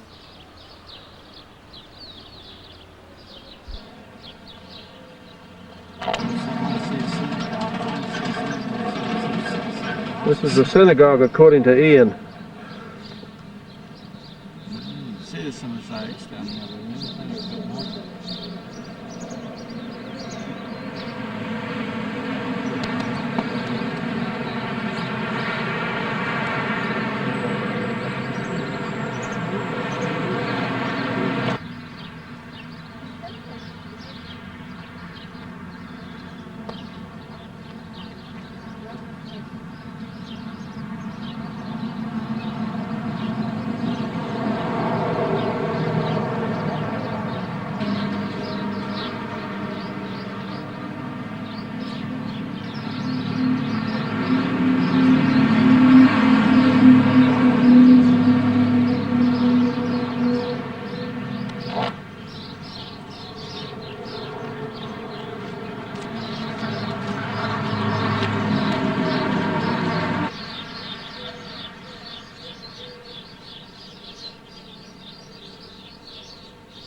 That gives you an idea, so that all of this, except two edge of two tiny columns, were above the earth. Yeah, only two tiny columns. So these have been all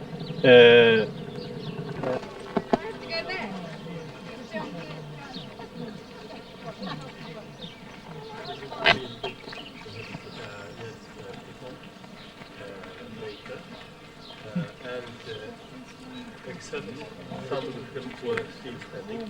Those two probably have been standing like this, and they didn't collapse. Amazing. Pardon? No, those holes, they are nests. They haven't been built as nests. It's not the work of birds. No, it's not the work of birds. No.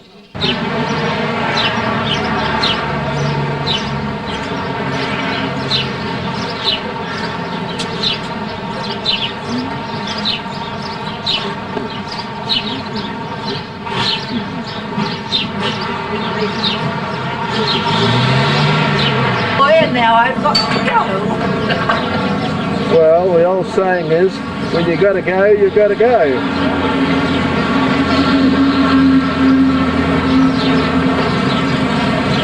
People, the villagers are happy because the unemployment is very low here. Generating electricity from coal. And where exactly the metropolis is not discovered yet. See the extension of it.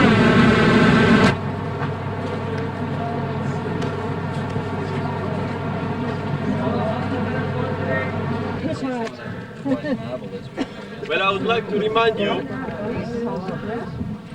are new, some of them are old. Once you approach, you will see it clearer. right over here on this kind of barracks next to each other. Do you see some barracks? And in front of them an empty area, and to the right of the empty area you see some buses maybe. Yes, and then you see a straight street. You see that?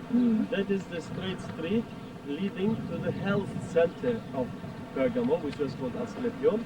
Our next stop will be there and see the city, especially after the Roman Empire. It is small in size. The capacity should be larger. Books talk about another huge theater with over 40,000 seats, and it will be excavated. It is not on the Acropolis, however, but it is down below. Here is the world steepest. In the beginning the treatment started. Once you were accepted to the health center, the treatment started there already.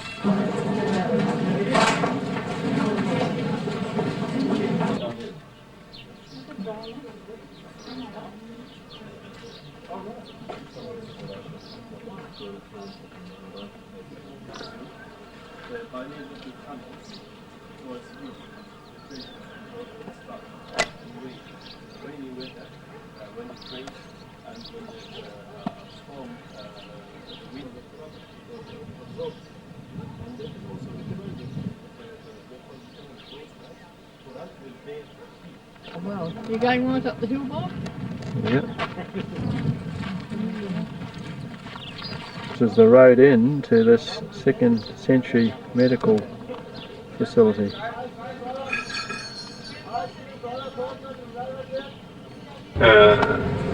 Chinese income, and if I would have an American wife.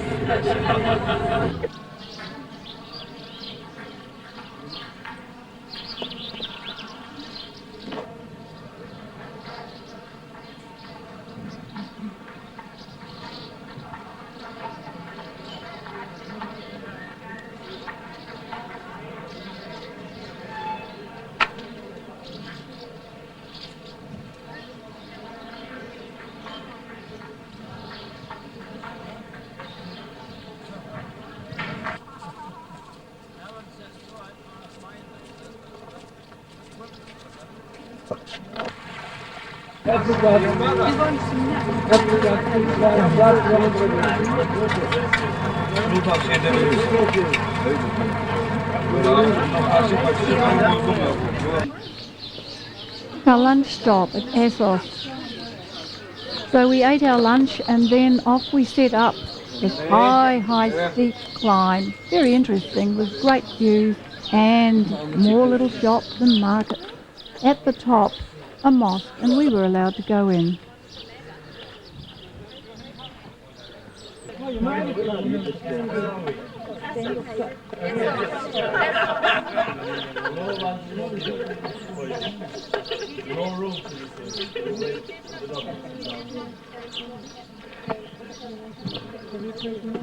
No, you put your glasses out in your pocket away. Yes. You get the strap out of the way, please.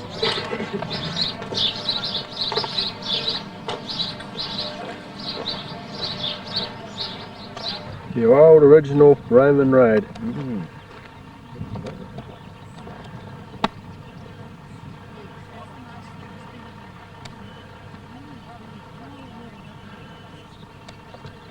Walking inside the door of a sheepfold, and just taking a picture here of them. They've got bells around their necks and you can hear it. You listen.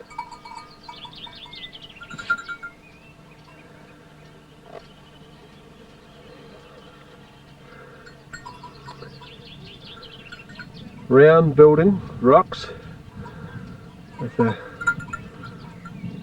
thatched sort of a roof. And just over here there's a dog. Here we go. Yeah.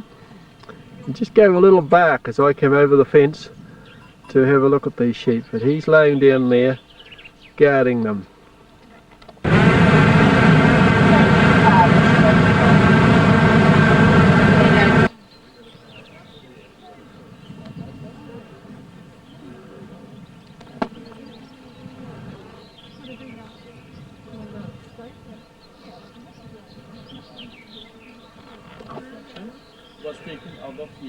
like they still stand, yeah? They still stand. Some adventurer friends stand up, go and up to the hill, right? Not on the outside.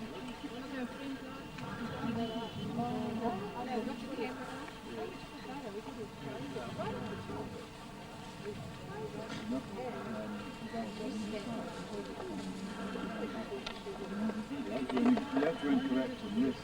If it falls in one way, it's almost that's exactly where they like. No, no. Of course some people have...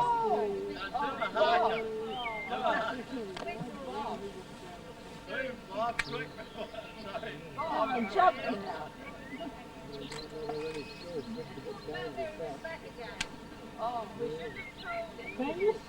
Harbor. Lemon. Harbor. Oh, yeah. Liman means harbor. But didn't it mean lemon too?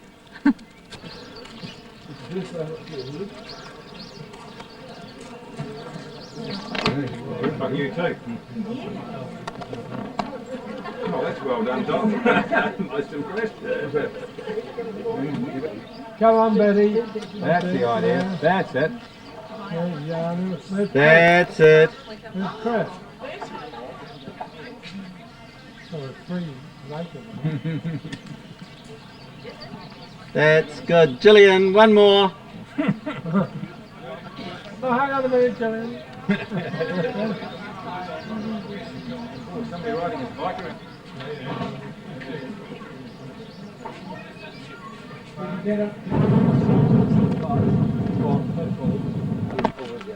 One of the two places, most probably, where the treasury of Priam was dug out. Streets of the city crossing each other. We're going to see these two streets. One is ending up in the East Street, one is ending up in the West Street.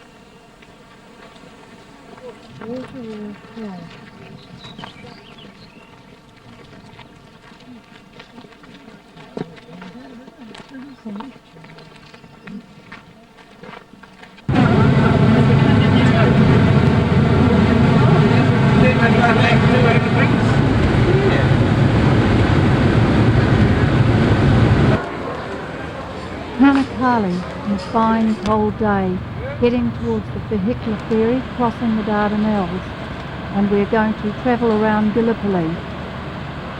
Lovely sights from the boat.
treachery.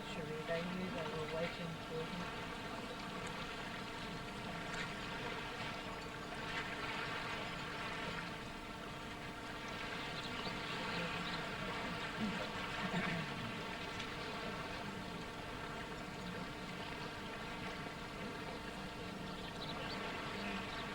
This is Anzac Cove, or at least the top of it, from where the Turks were.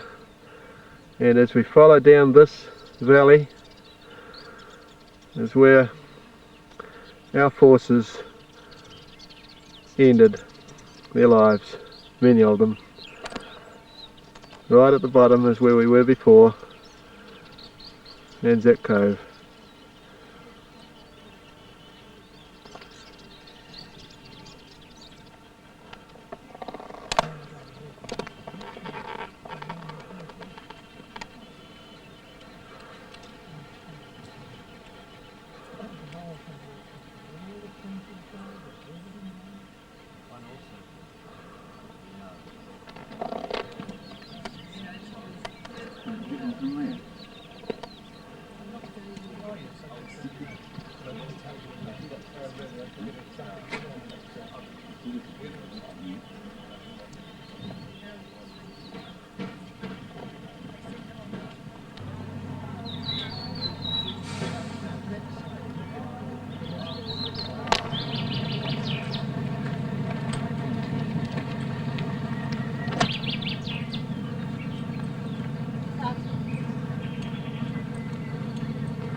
Turkish trenches over here, but it's easy to fight in flat country, isn't it? Absolutely. Yeah.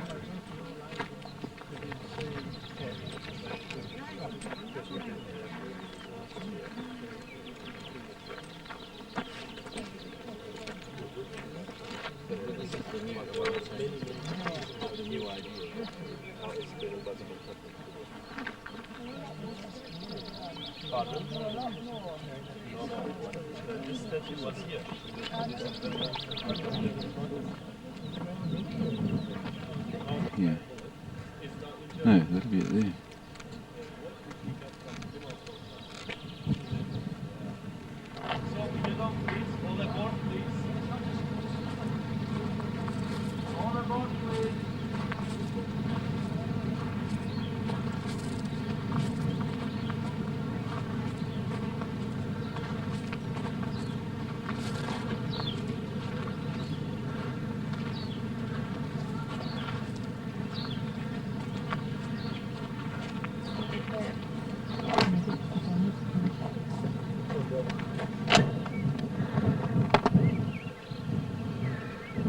This housing project is being realized, except those on the left-hand side. Please be careful, because those on the left-hand side don't belong to this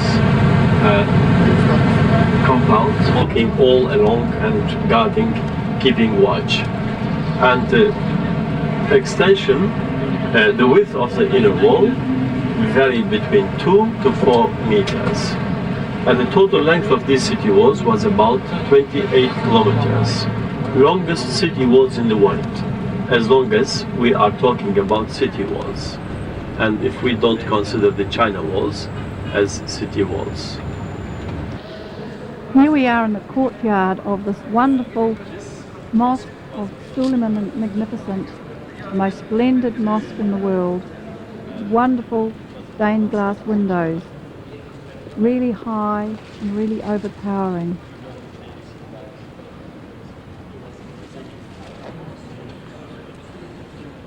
Of course we had to take our shoes off, put them back on.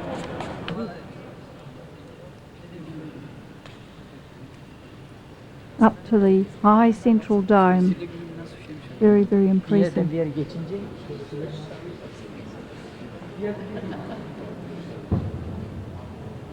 Always designs and patterns, never pictures of people in mosques.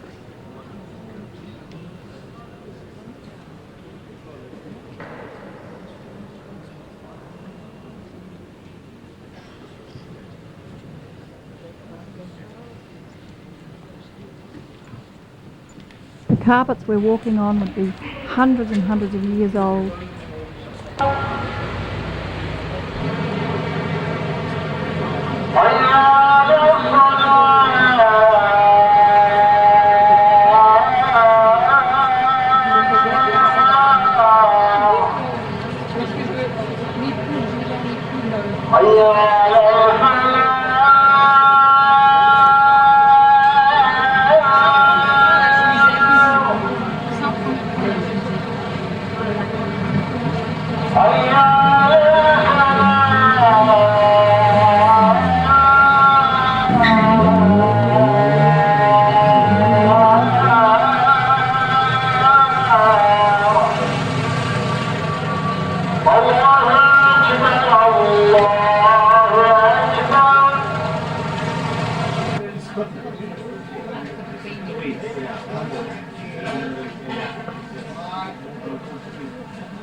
Well, watch where you're down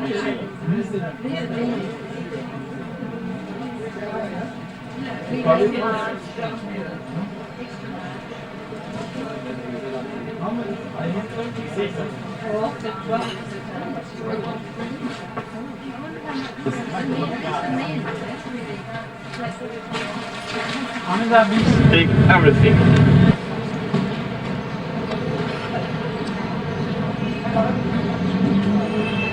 Which is enlisted in the newspapers can be exchanged.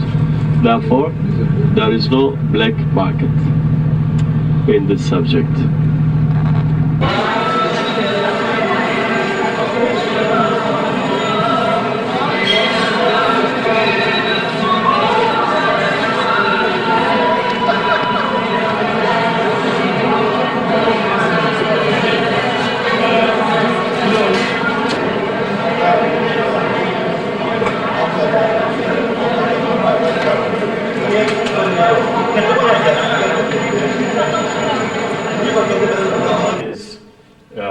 Has disappeared, and if you look at the horse carefully, you will see all the details of the skin, even so well, unbelievable to see these details on the marble. The soldiers which have the helmets on their heads are in mosaics. If you want to see the similar compositions in mosaics, in Pompeii there are mosaics, same stories are. And at the upper part you can see heads of different heads, lice you can see in each corner, wolves you can see, and medusas you can see. You can see beautiful acanthus flowers, so you can see male, you can see the eggs, you can see the all details of the Hellenic art of the 300s BC, reflecting from the empty water from the spring down to the photograph. And from the north side of the mountain, they start to dig out. And one level. And this is done in the 600s before Christ, so about 2,600 years ago. And here it is clearly in English. King of Judah Hezekiah in the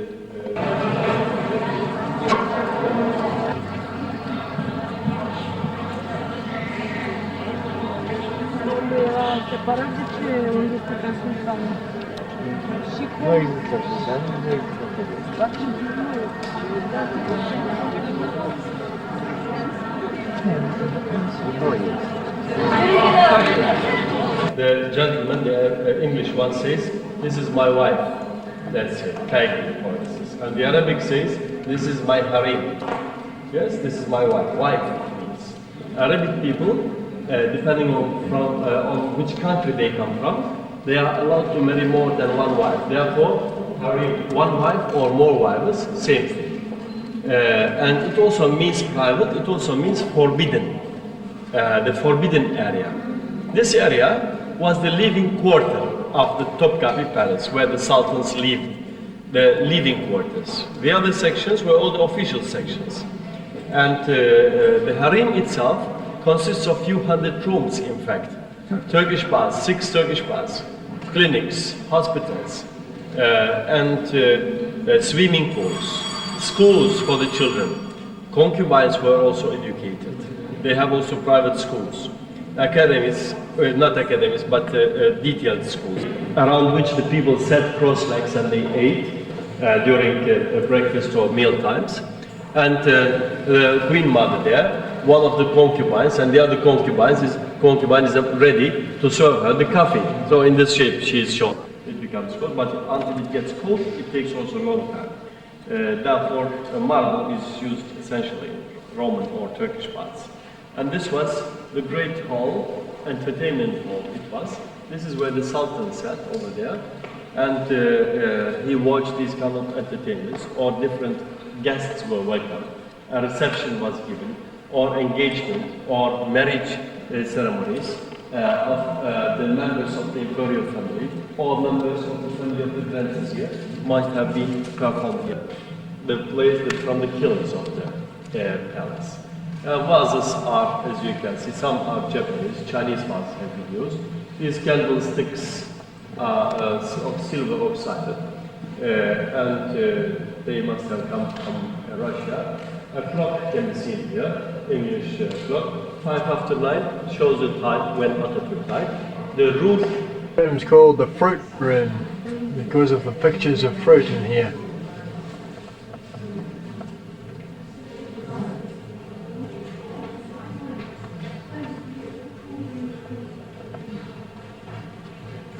Imperial harem of the sultans. These were the sultans who ruled a continent, a kind of an empire on 3 continents. You see a special professor for each subject in this room. And this was called the Golden Age. This was called, these 2 were called the Golden Age. Also here the room is empire.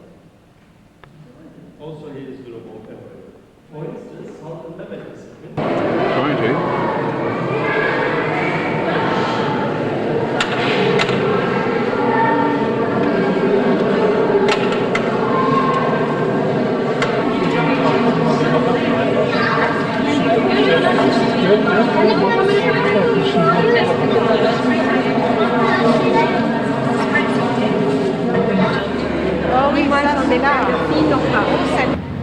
The view from Topkapi Palace, very splendid, looking over the Bosphorus, this huge waterway which carries large ships from the Black Sea down to the Sea of Marmara, and thousands of cars crossing the various bridges each day to work backwards and forth. Very, very busy, large city. Unfortunately, as you can see, there's a bit of smog.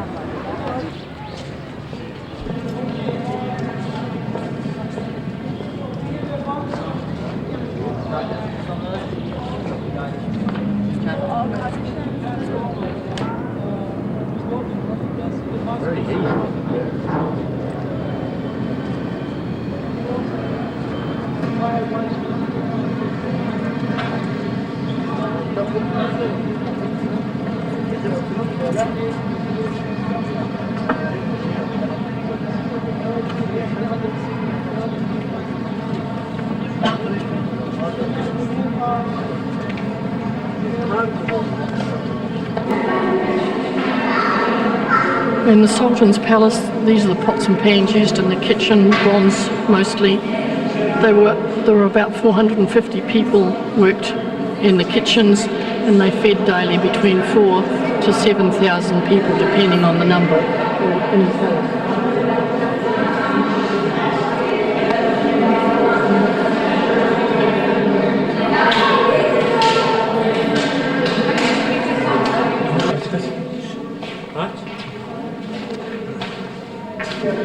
These are part of a display in the Sultan's Palace of Ming Dynasty artifacts. They are absolutely beautiful, but they look so modern, it's unreal.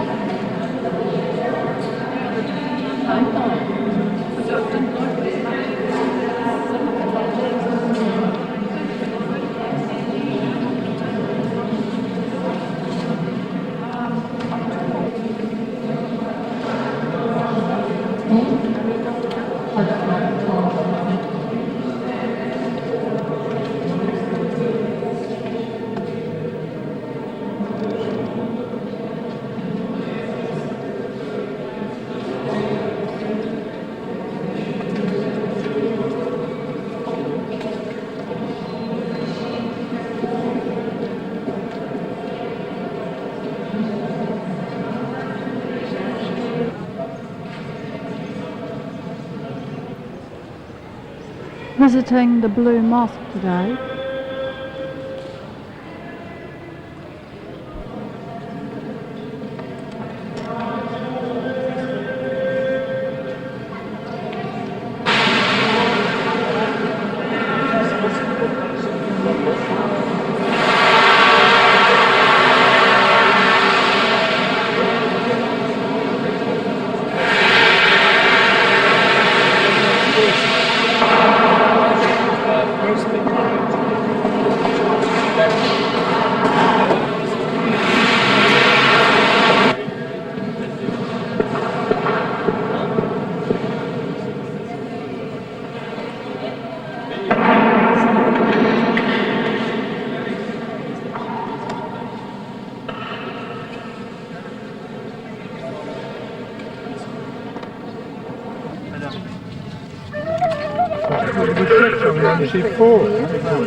Now stand in front of it. Thank you. Well, we're starting to be shit.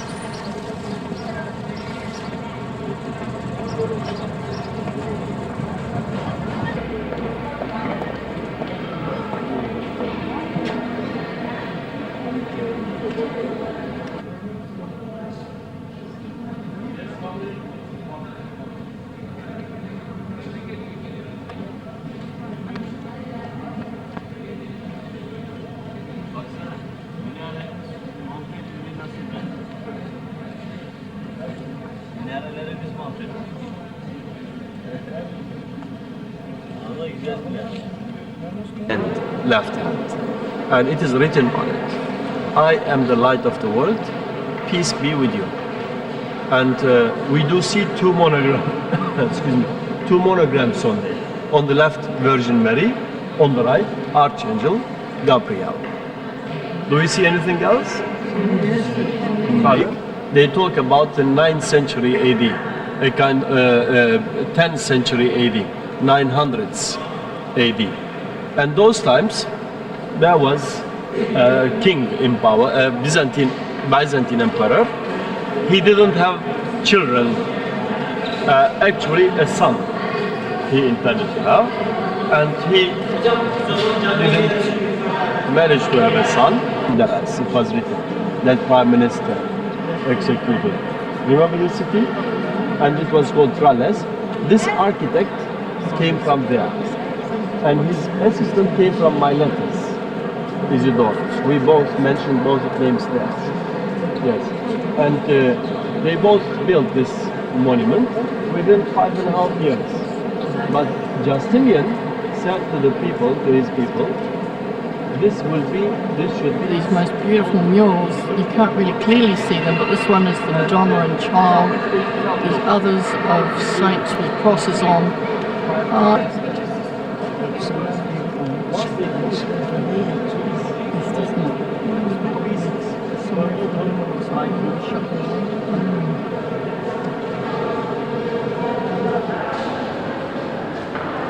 We've finished looking at St. Sophia and we're off to the Military Museum.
impressive Turkish tents. I turned the lights on The for Turks packed these up and carried them during the war.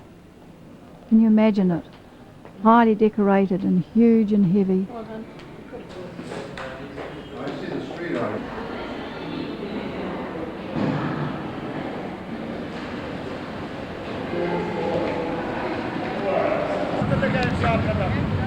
Some of the group decided they'd like to go on the Bosphorus before saying goodbye to Istanbul and Turkey. Many lovely sights to see. Palaces, castles, bustling city. Friendly overhead overviews. How many passengers they take here? These are charter boats. Charter boats.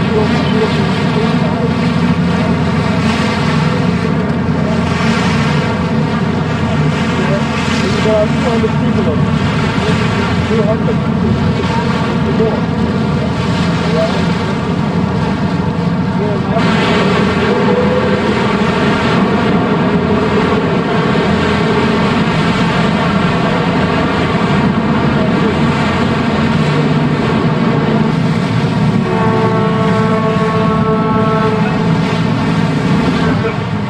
Topkapi Palace. This Topkapi Palace. We remind you that the Sultans lived in that palace until 1860. From those years and onwards, the Ottomans wanted to build more modern palaces. Actually, it was opened in 1856. And they have used about 14 tons of gold for the interior decoration. And in this huge ballroom, which is higher than the other sections of the palace, the whole occupies an area of 40 meters by 50 meters, means 2,000 square meters. The crystal chandelier, which is illuminating that ballroom, weighs 4.5 tons. We take all methods.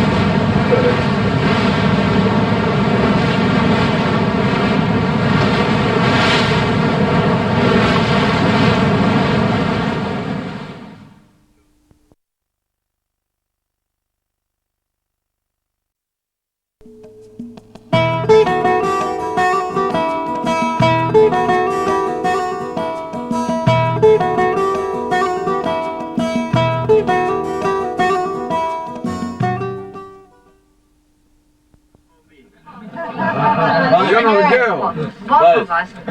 So, Kalimera, good morning to all of you. Good morning. My name is Marissa. I'll be your tour guide during the days of your trip in Greece, all the way to the tour, and then in Athens and in Corinthos. Driven probably 4,000 odd kilometres approximately in Turkey, and done it very well, and we do thank him for taking us in safety and in comfort. And there's 2 envelopes there for him, some with money and some with one with a New Zealand gift.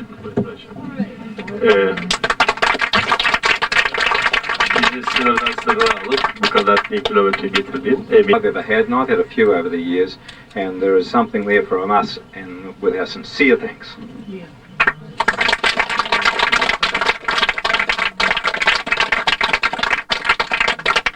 A long, happy and healthy life to all of you, with your children and with your grandchildren. We look forward to see you.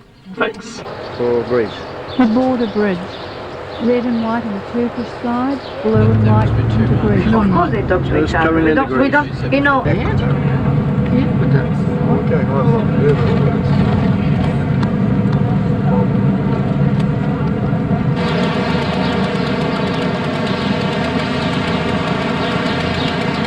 Paul said they're glad to accept it. It's a Roman road. And they had hospitality in her home. Right and there. then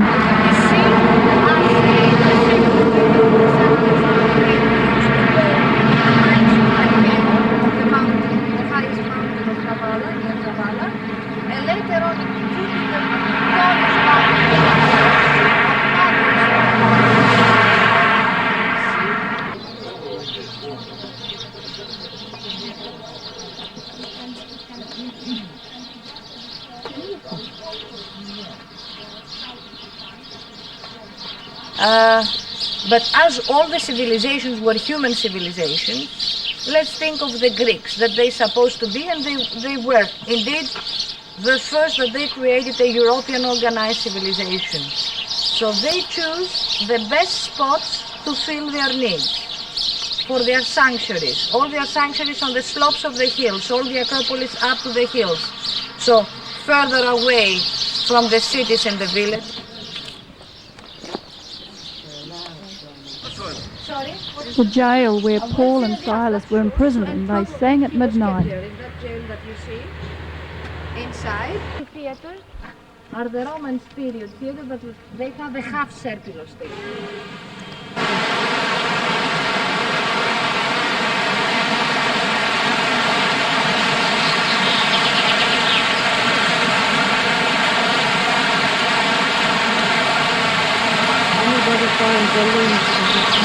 Very lovely church that the Greek Orthodox have built at the spot where they believe is probably where Lydia and Paul met.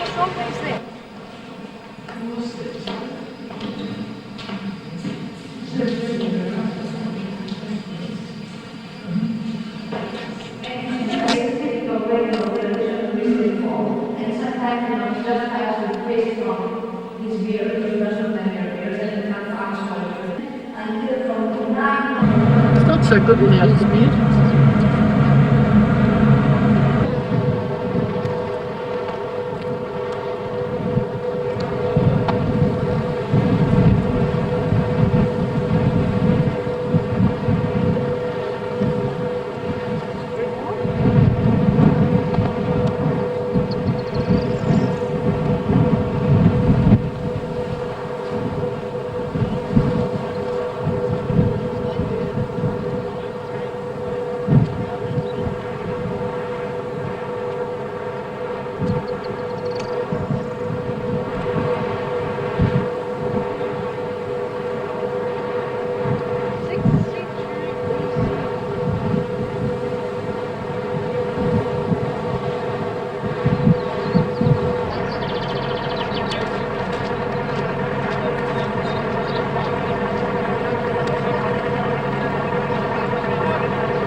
Alexander the Great in Greece, a modern statue of course, a bronze statue of the young boy. The White Tower was built in the 16th century AD by the Turks. The architect was named Sinan, and he was in use as a prison for the Greeks. So they were really tortured, suffered inside. So it was actually named the Tower of Blood. And it was just to forget the bad past.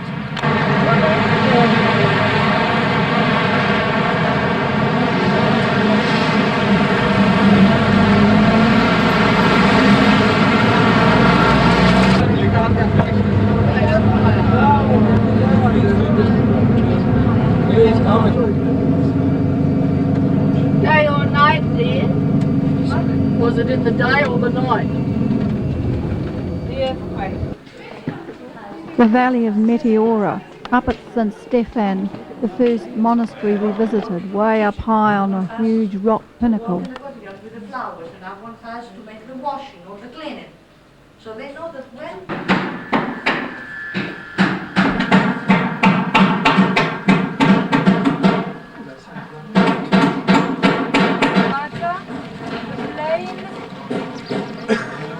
Mount Pindus, so that huge mountain, which is actually the largest mountain in Greece.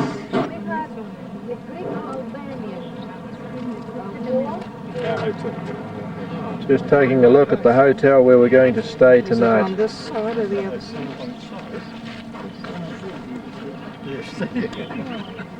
We do have a swimming pool. I don't know why I need to bother with bothering.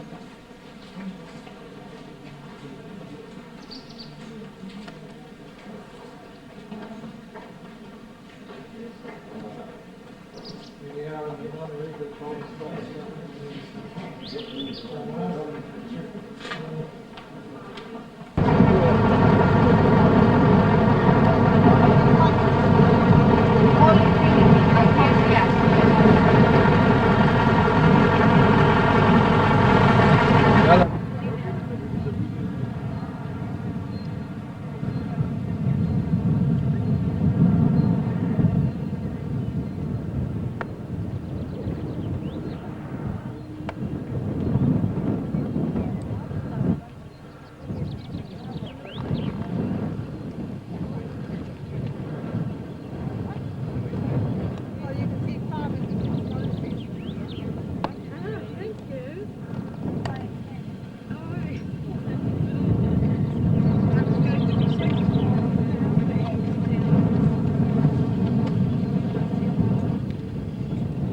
Life.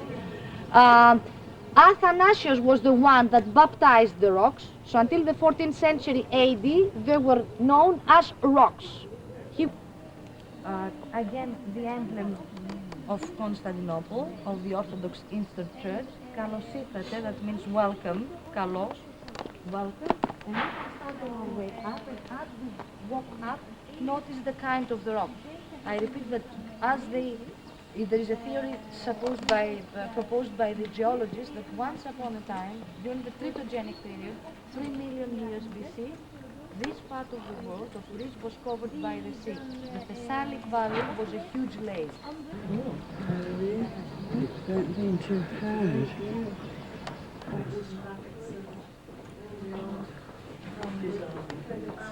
Yes, this is the Kelari, the old cellar.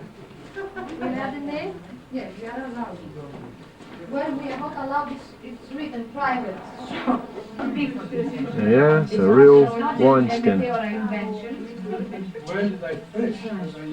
Always very small, very low. You had to stoop to go into them.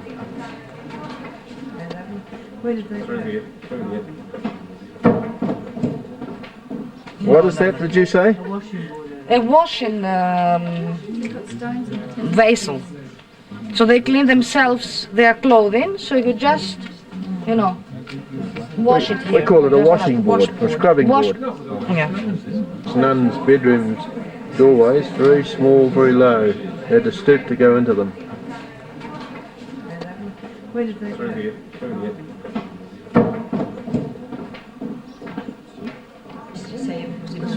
This is the kitchen. Yes. Wineskins hanging up. Where would the ovens be? Pots and pans of various shapes and sizes. Would it be green, those risers? I would think so. Ladles. And even got some firewood for the oven. No doubt where they do the cooking, cook their bread. And we've got a cupboard over here where you can store the bread. Open fire, the pot hanging over the top of it, and then we'll go right up the top and show you the dome.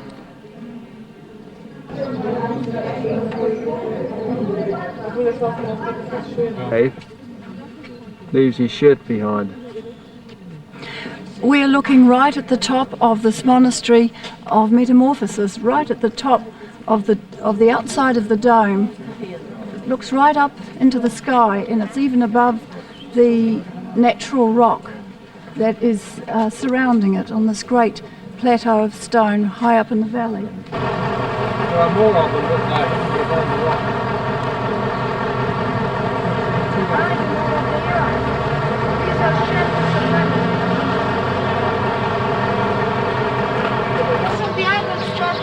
After the build of the church, using this behind the side.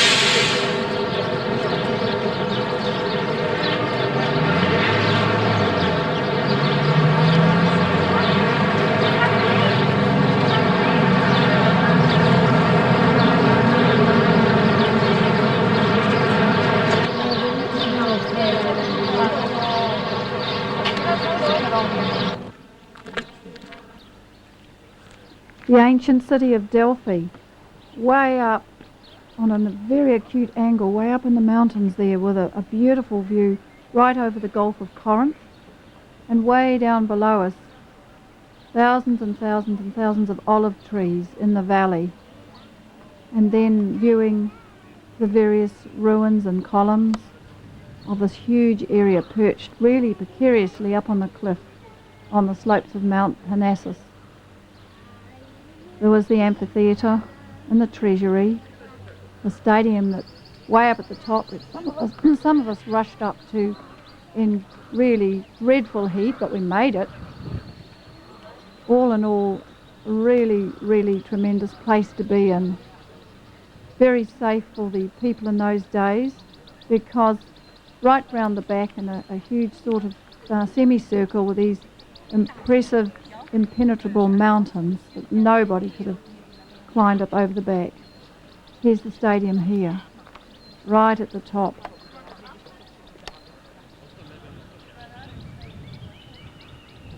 And there are the mountains which sheltered this ancient place of Delphi to keep it safe, at least from the back. And the treasury.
To the Athenians, as you know, but the church was here, founded by Paul. It's a wonderful story. Acts 17, before you go to bed tonight, read Acts 17 and relive Mars Hill. Okay. This very slippery, fairly steep to climb up piece of rock is actually what is called Mars Hill, referred to by the Apostle Paul.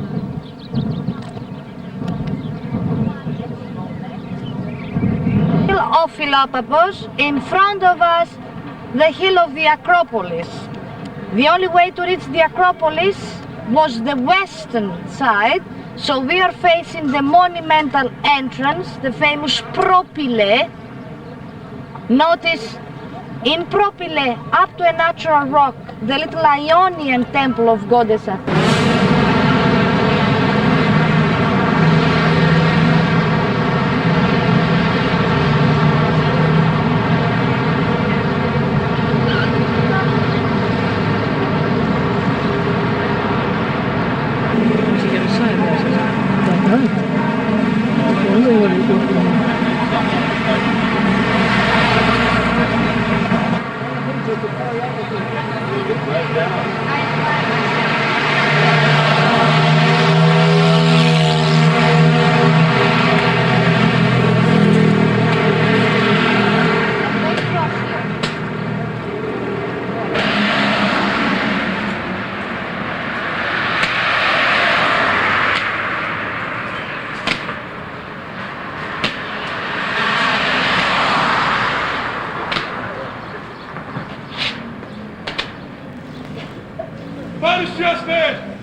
the other islands of the Saronic Gulf for its landscape and the architectural style of its houses.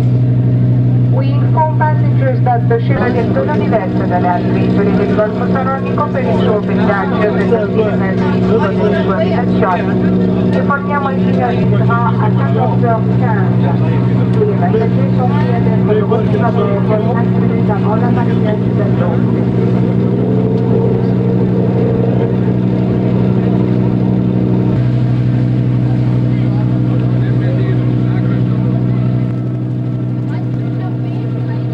Absolutely no motor vehicles on this island.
Our last day at Corinth, and we're looking towards the Temple of Apollo.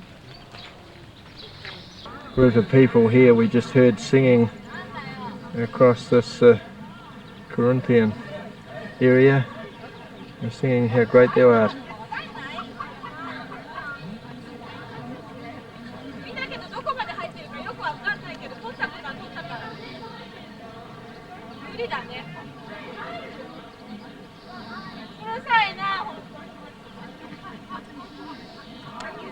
Just looking up then at the almond trees here. The Roman baths were built over natural springs, and as we went down there we could actually hear that running water far beneath us, still a living, strong water stream. Very impressive. Since our first visit in Philippi, we said that it's not by chance. Sweeping along the Roman road and up the hill to the fortress right at the very top, which we looked at earlier.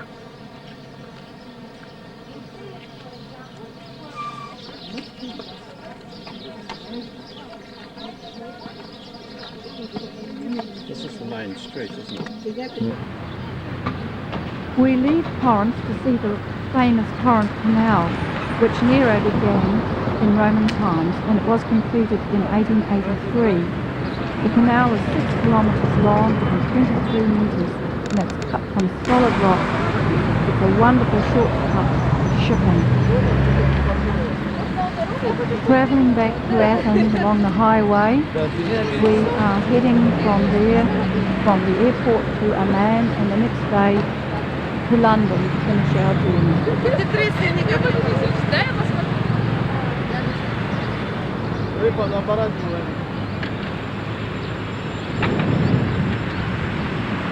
Oh,